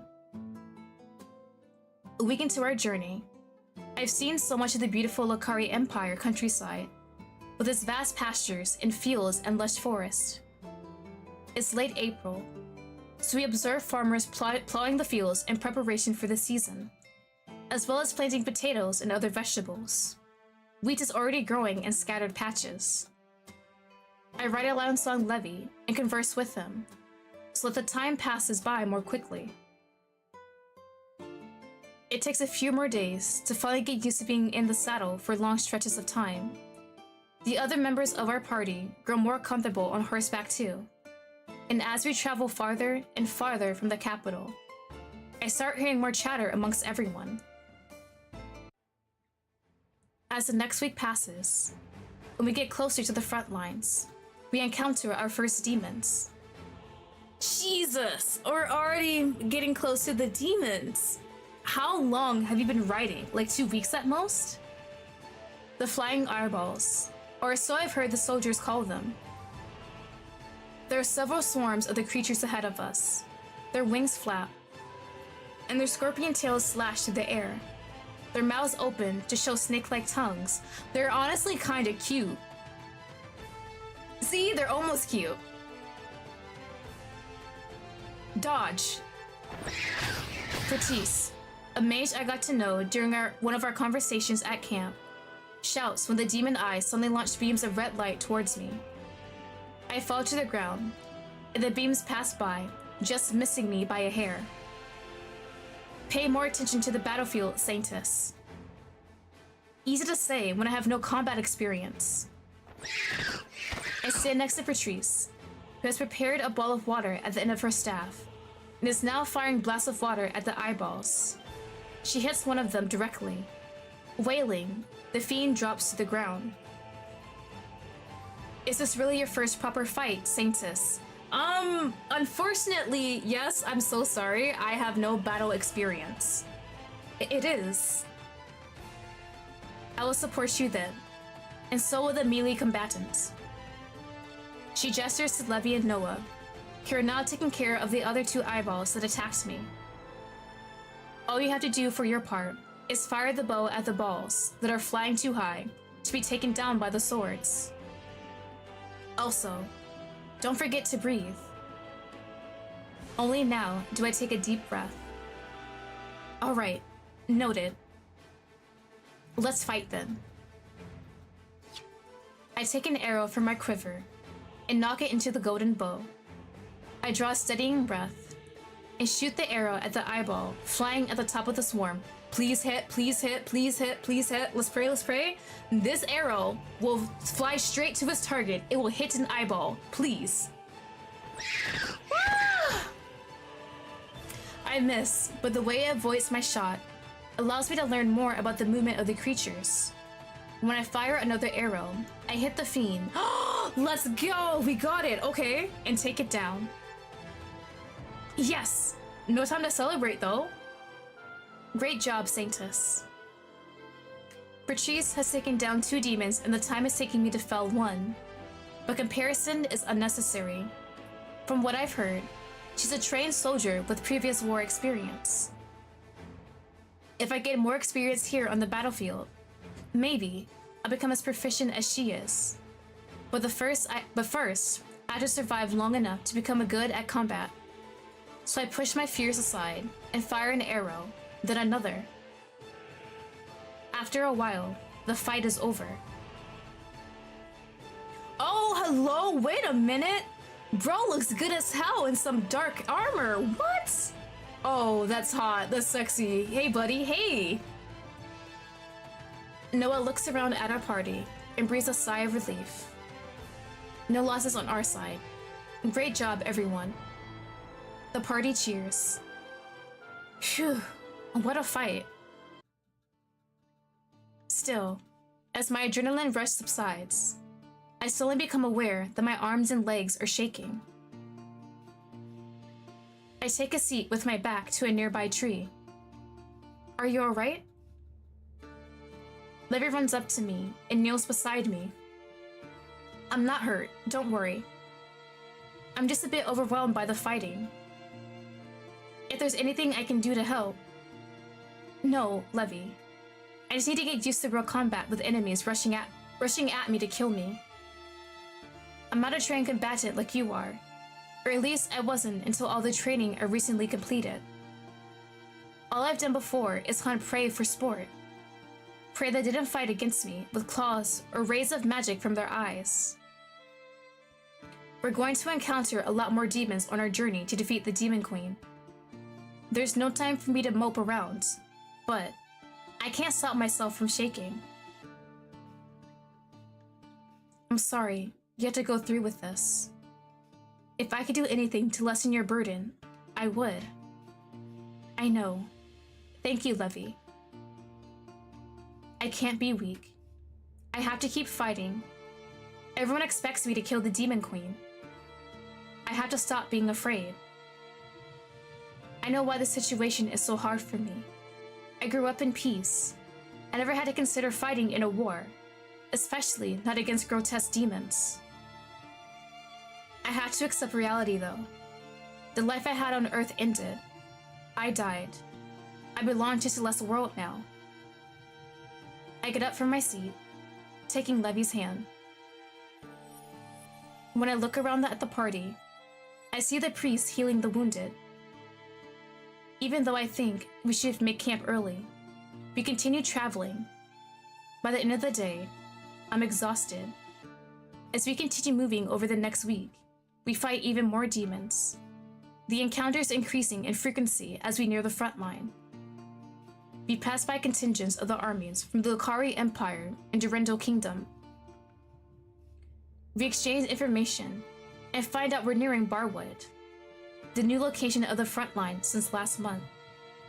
I remember Elijah mentioning that the refugees from Barwood have recently arrived, back when I last helped out in the Eastern Solace. Nobody has yet sighted the Demon Queen in any of her forms on the new battlefields in the last few months. We passed Barwood the next day, and the sight of the destroyed village brings sadness to my heart. Even so, we continue advancing to Cloudmoon Castle, where Levy's party fought against the Demon Queen in the book.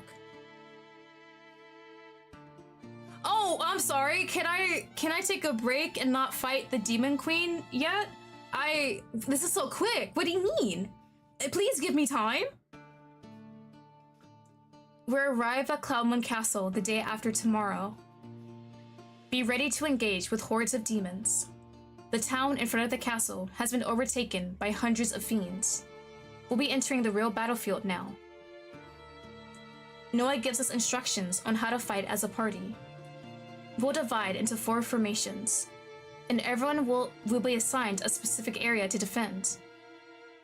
I'm in the same formation as Noah, Levy, Elijah, and Patrice, of course. We're the core of the party, the most important team. Noah, Levy, and Patrice are tasked with protecting me, as well as fighting the demons. Elijah is there to provide healing should any of us get injured. We all confirm that we accept Noah's orders. Today, I'm not as tired as I usually am.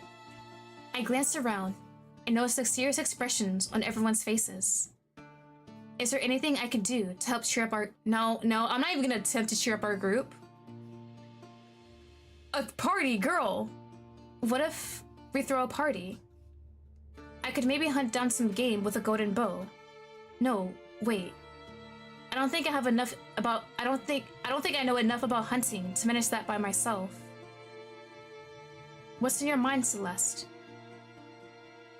I'm thinking we should it feels like I understand she wants to boost up morale, but just thinking, let's have a party before we go on this suicide mission and face the Demon Queen just sounds so funny.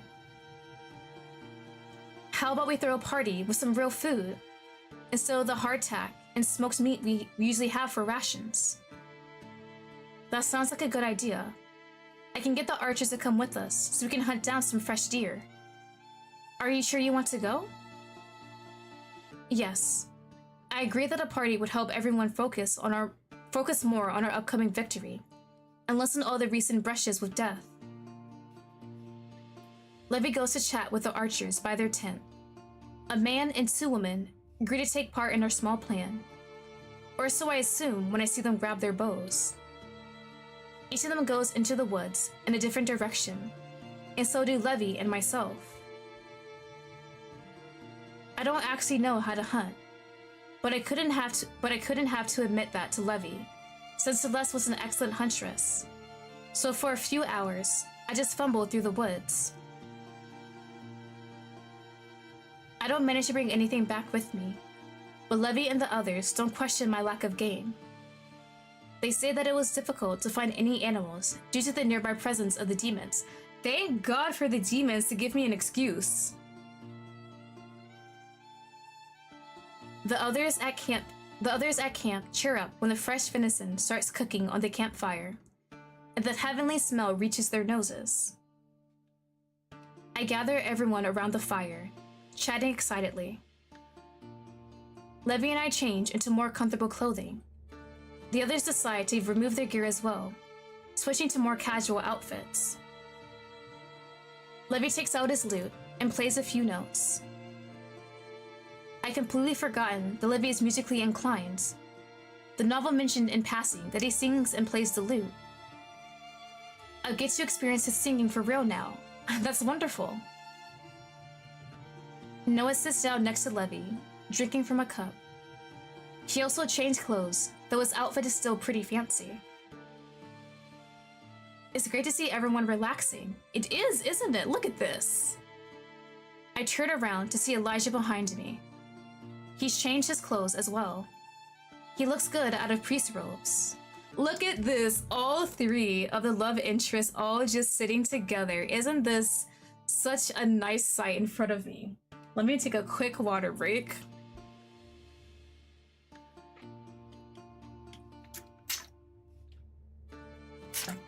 Oh my god. How are we gonna get any of this? Oh my god. There's still so much we need to do with this whole thing. Noah, you stay here. Yeah, we're gonna stay next to Noah. But my god, there's still so much we need to do with this whole party.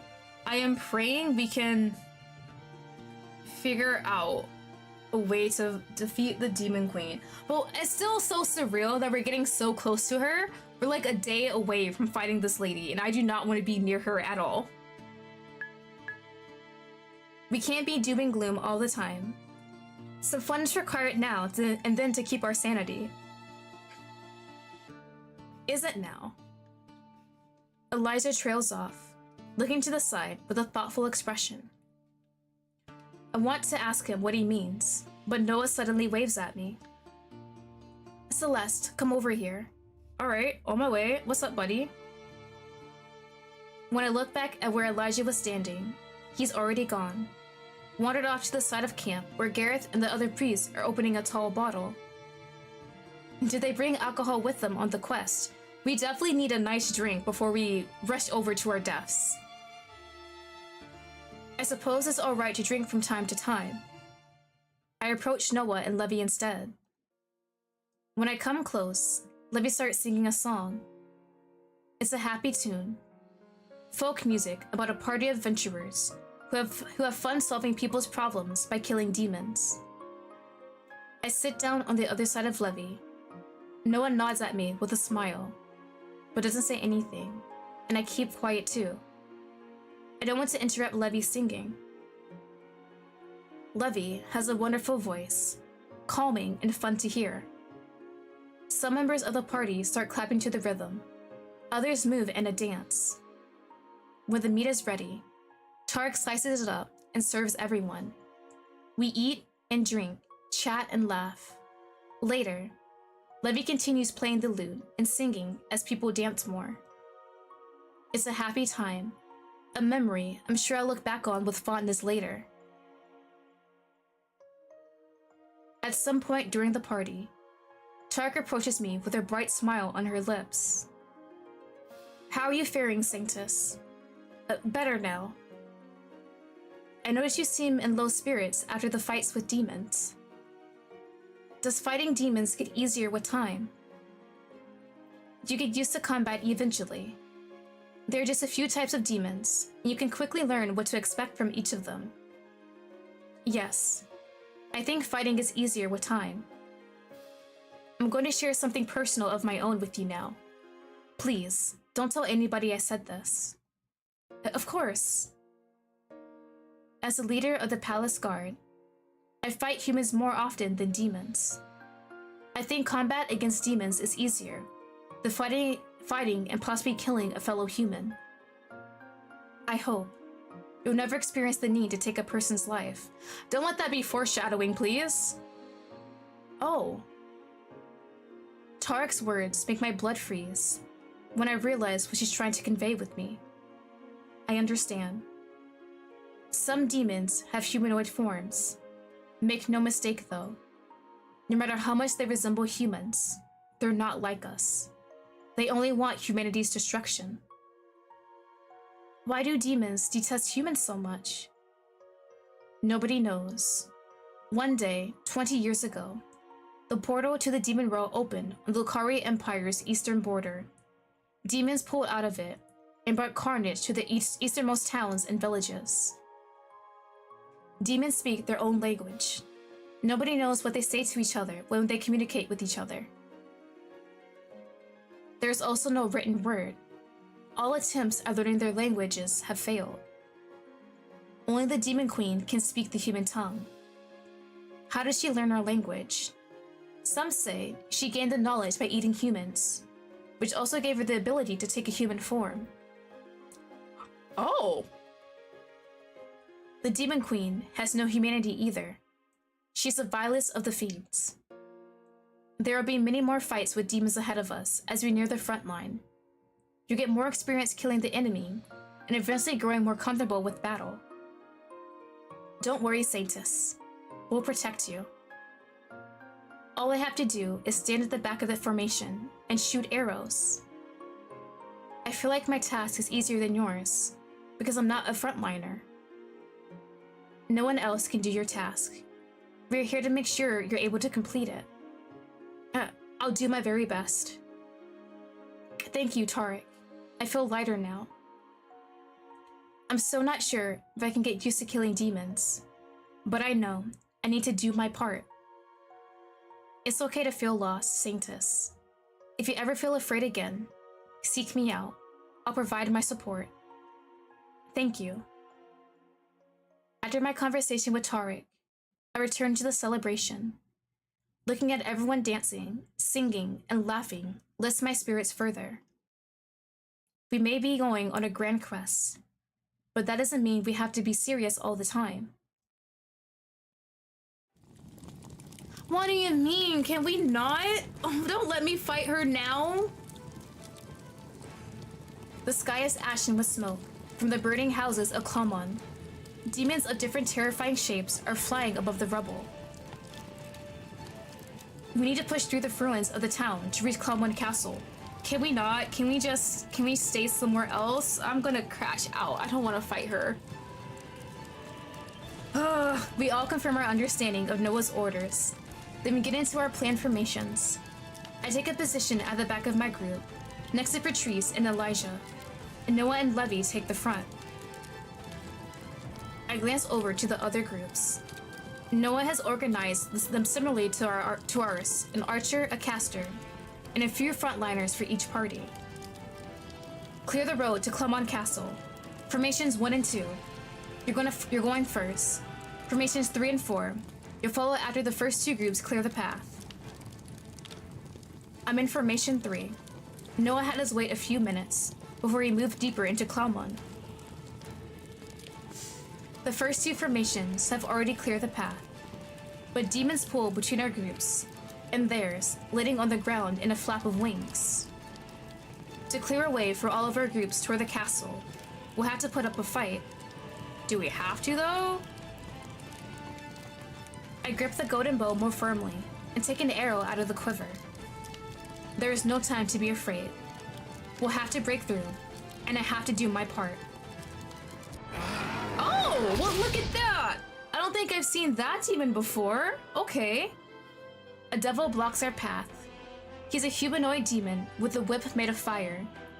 He waves the weapon around in front of himself, making low guttural sounds. I swallow hard.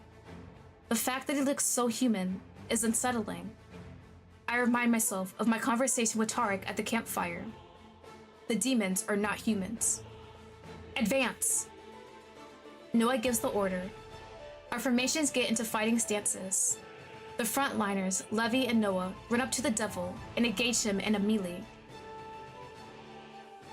A swarm of flying eyes appear above the devil. These are better targets for me. I could harm the fighters with my arrows if I shoot at the humanoid demon while they're still fighting him. I aim the golden bow at the fiend. I think about what Elijah taught me about accessing the golden bow's magic. Could my shot become more powerful if I used light magic imbued arrow? I thought that the light magic of the bow was reserved for defeating the Demon Queen, but maybe I'm wrong, and the extra power could help us get to the castle. It's worth a shot. I take a deep breath and close my eyes, focusing on the light magic coursing through the golden bow. I pull a thread of that white light towards me and direct it into the arrow. The arrowhead glows. Whoa! I've done it.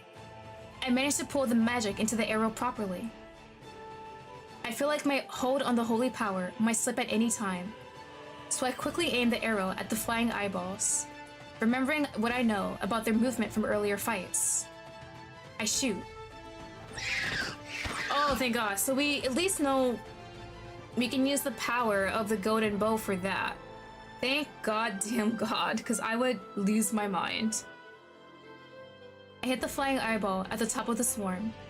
The demon burns in the white-hot fire of the holy magic, letting out a squeak of pain. Noah turns around. Don't look at me in the middle of battle like that, bro. Good job, Celeste. And praise... Oh, no. Thank you. Patrice? No. Let's not kill off any NPCs.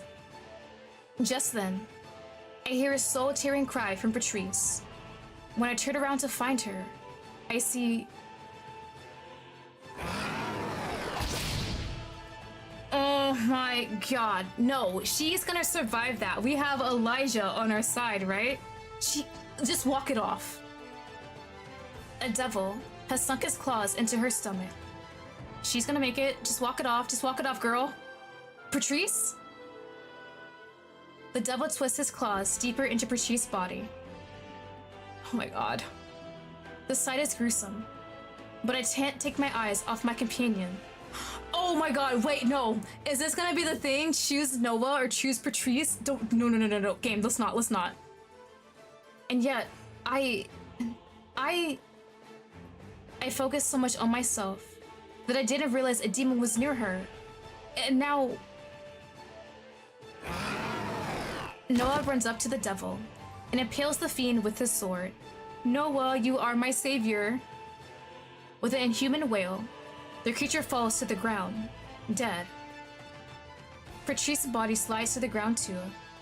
Noah catches her before she hits the pavement of the street. Please. Elijah, hello? Medic? No. Patrice? Please. Oh, please, Elijah. Do not say you can't do anything more. Elijah runs up to Noah and Patrice, enveloping the water mage's form in white light. After a moment... No! No, I swear to God. Oh my god! That's what I get for getting close to an NPC, right?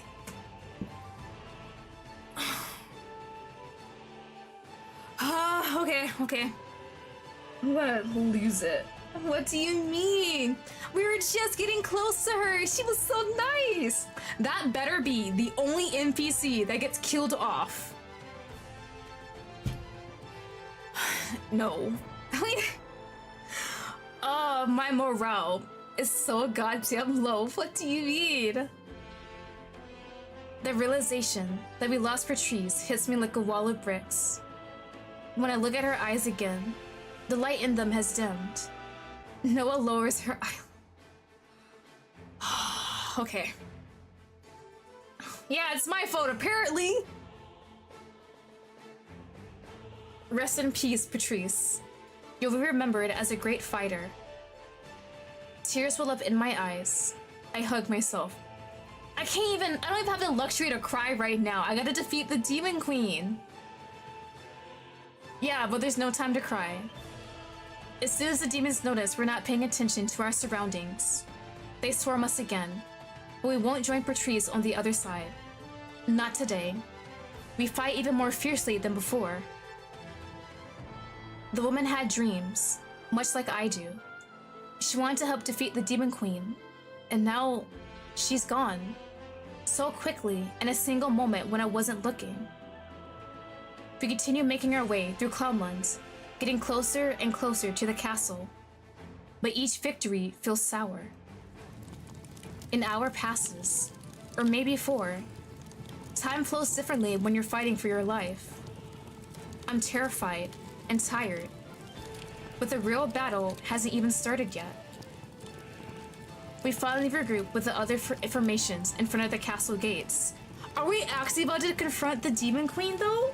I thought we would, wait a bit. Are we actually gonna do this? Along with Patrice, there are others who I better not see Tariq's name. Matthew, a fighter from the first formation, has fallen. He wanted to rebuild his village so much once we defeated the Demon Queen and returned from the quest. We also lost an archer from the second formation, Veronica. She was the one who hated demons the most out of all of us. They have slaughtered her whole family of 9. Are you just giving me all of this info to make my heart hurt even more? Don't give me their backstories. These brave people wanted to defeat the Demon Queen with all of their hearts, and now they won't have the chance. But we will carry out the task, keeping it in our hearts their dedication to the fight. There's also Patrice. I will forever carry the burden of her death. If only it had been more vigilant on the battlefield, she would have lived. We're going inside. The gates to the castle courtyard are open, as if welcoming us. We walk through the courtyard and open the heavy castle doors. Oh shit, it's actually gonna happen. We continue down the corridor. The place is so quiet that it's eerie. No more demons attack us. She definitely knows we're here. She wants to confront us herself. Why is this place so quiet? There are no demons around. The corridors are so empty that it's eerie. But I feel watched. It's as if a heavy presence can be felt in the walls, the ceiling, even the floor. Could be a warding spell put into the structure of the building. What's a warding spell? It informs the caster if others enter the specific area where the magic has been cast. So the Demon Queen already knows that we're coming. I feel like she definitely knew about that. It's quite likely. We're entering a trap. She wants us to come to her. It's possible she's keeping all of her forces in the throne room, which seems to be right at the end of this corridor. We can't just walk into a trap. Do you see any other way? We need to be able to find the Demon Queen to slay her. Can't we just lure her out? She'll use other kinds of dark magic to make us come to her. She could even twist the Wandering spell into one that'll compel us to go forward. So we have no way to turn back now, do we? I fear the time to retreat has passed. I feel like we can't even retreat, really, considering so many people have already died for this cause. We just have to keep moving forward and hope for the best. The only way is forward, then. Everyone, be ready to enter combat as soon as we breach the throne room. I want to stop Noah, but I understand, as much as everyone else, that we can't run away now. We can't possibly die either now, can we? I've trained so hard to be ready for this moment. A few steps later, we enter the Grand Hall, which now serves as the throne room of the Demon Queen. Oh, why is she so hot, though? There, she sits on her throne, a smirk on her face. I love the eyeballs on the wings, though. That's a nice choice. She's a beautiful woman, but she's unmistakably not fully human. Horns protrude from her head, and there's a third eye on her forehead. She swirls her long tail in the air. Her leathery wings flutter. She's as gorgeous as she is deadly. You've arrived. Ooh. I've been expecting you, Saintess. They gave her a voice. Hi, ma'am. Her voice is enchanting, pulling me toward her. There must be something magical about it. I would never want to come close to this monster of my own free will. Get in formations. There's no chance you just want to quietly die, is there? I would appreciate not having the chosen of the God of Light in the way of my conquest. You vile demon! You're ready to perish! I wasn't talking to you. Me? She glares at Noah, forming a ball of pure dark energy in her hands. Noah commands everyone to take positions and advance.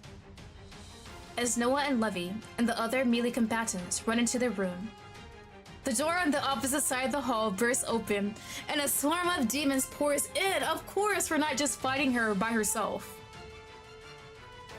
I take my spot at the back of the fight and ready the golden bow. I hesitate for a moment.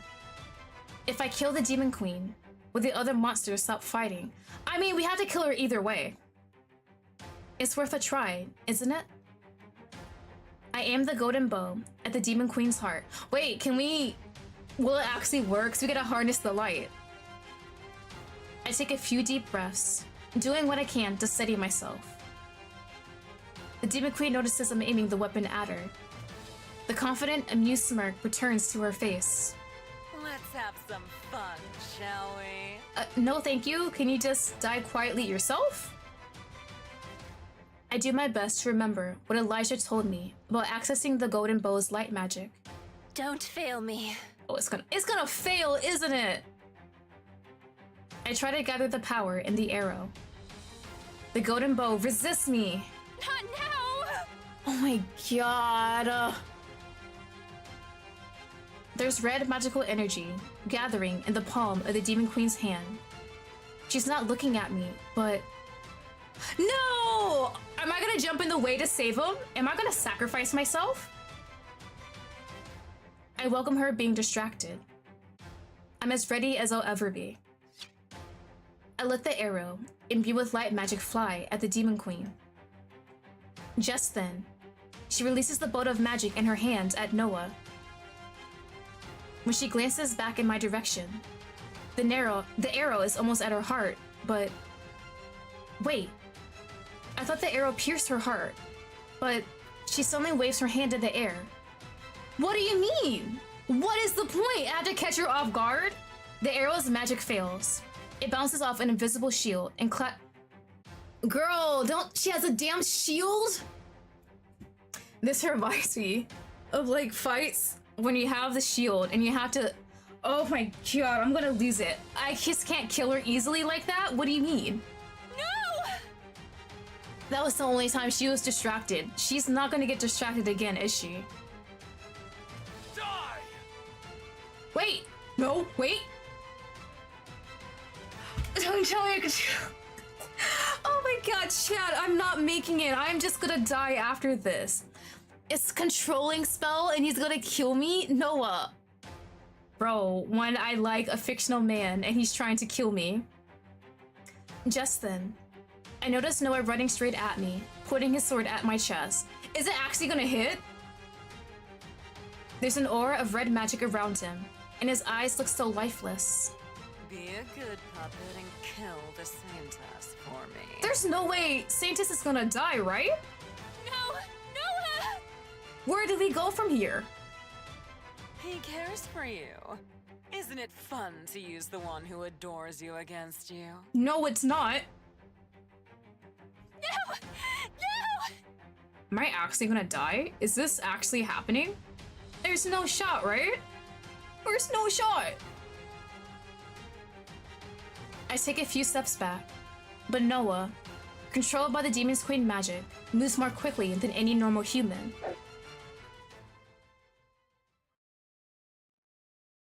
What?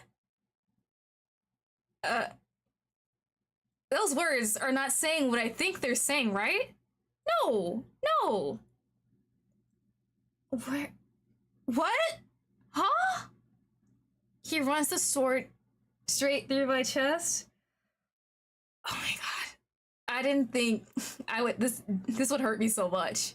Oh my god. I even think we would confront the Demon Queen. What do you mean Noah kills me? Bro, if Noah snaps out of the control, I'm gonna be so pissed. He sees No, what have I done? Where do we go from here? Do we just lose? I was supposed to kill the Demon Queen. Without me, there's nothing left. Is there gonna be another Saintess? As life escapes me, I glance over at Noah, who drops his sword and kneels before me. I know. You didn't want to. It was the Demon Queen's magic. Bro, get me out of here. It hurts to speak. It hurts to move my head to look at him. It hurts to breathe. Celeste, how could I? No. The pain in his voice! Hold on, chat, hold on. We gotta, for the occasion, where is it? We gotta have the tears, cause what do you need? Please, Please don't die, Celeste. Bro, I don't think I'm making it. That looks like a huge ass wound in my stomach too. I muster a small smile. It's not your fault. It pains me to see the suffering on Noah's face.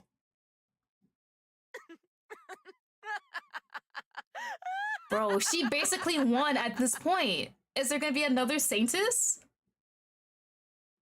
The Demon Queen's ominous laughter is the last thing I hear before I slip into the darkness. I'm in heaven again, in the comforting cotton-like substance. I lost my fight against the Demon Queen. Wait, timeline reset maybe? I couldn't control the golden bow properly. And now, the Lokari Empire will have to wait for another Saintess, if one will ever come. I'm not in physical pain anymore, but my heart aches from regret. The fight against the Demon Queen is no longer mine. I'm dead. I won't be able to save anyone. I'll miss Noah and the others.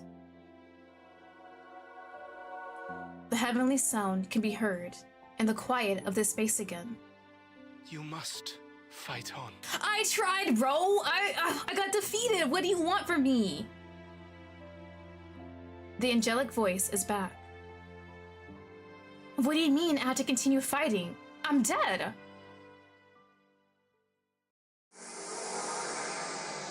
Before I can protest further, my soul gets pulled into the golden whirlpool again.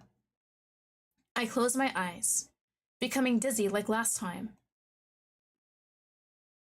Oh my god! It is a time loop! When I open them again, I find myself in front of the golden bow in the chapel, my hand touching its cold surface. The pain from the bow's light's magic entering my body is excruciating. I faint before I can even scream. Oh, is that over? No! As Celeste experienced, death is not the end of Saintess' journey. Oh, I will attempt to rewrite her fate, but we did it, y'all. We finished the updated Sybil. I hate the Demon Queen, right? It's not even the Demon Queen killed us herself. She manipulated Noah to kill us. That's the wildest part, and she'll do it again too. I'm sure she'll have no hesitation to do it again in a separate timeline. Oh my god. Damn. That ending was hurt a lot more than I expected. I really wasn't thinking we're gonna confront the Demon Queen. But now that I realize this is a whole time loop situation, that is gonna be so interesting. How many times will I get Celeste killed before we properly kill the Demon Queen? Oh no. Wait! Oh my god, that means since we just started off again when the bow chose us, we have no relation to Noah. Oh man! I'm gonna have to build up my relationship with Noah again. Oh, that was wild, but that was fun. Yo, we finally did it. I finally finished the updated demo to Saintess of the Golden Bow. Let's go! Oh, that was a lot of fun. I really enjoyed that, despite the heartbreak. Definitely a lot longer than I expected, but still fun either way. As I said earlier, I do have links in my description to the itch.io page, Steam, Twitter. If you guys do go on Steam, don't forget to wishlist it. Let creators know how much you want to try it out. Definitely watch other people play and try out the game yourself. There are some options I didn't do. I don't think I got any of Levy's affection raised up at all. So definitely try that out if you like him. Thank you for playing, no problem. Thank you for ripping my heart into pieces. I really, really enjoyed that one. Oh my god, that was a lot of fun. Oh, I was technically supposed to stream at 7, but this is a bit late. I have to eat, and I definitely did not eat like lunch or dinner. So I'm just going to reschedule Chrysanthemum finishing the demo to another day. Maybe next week, I'll have to see.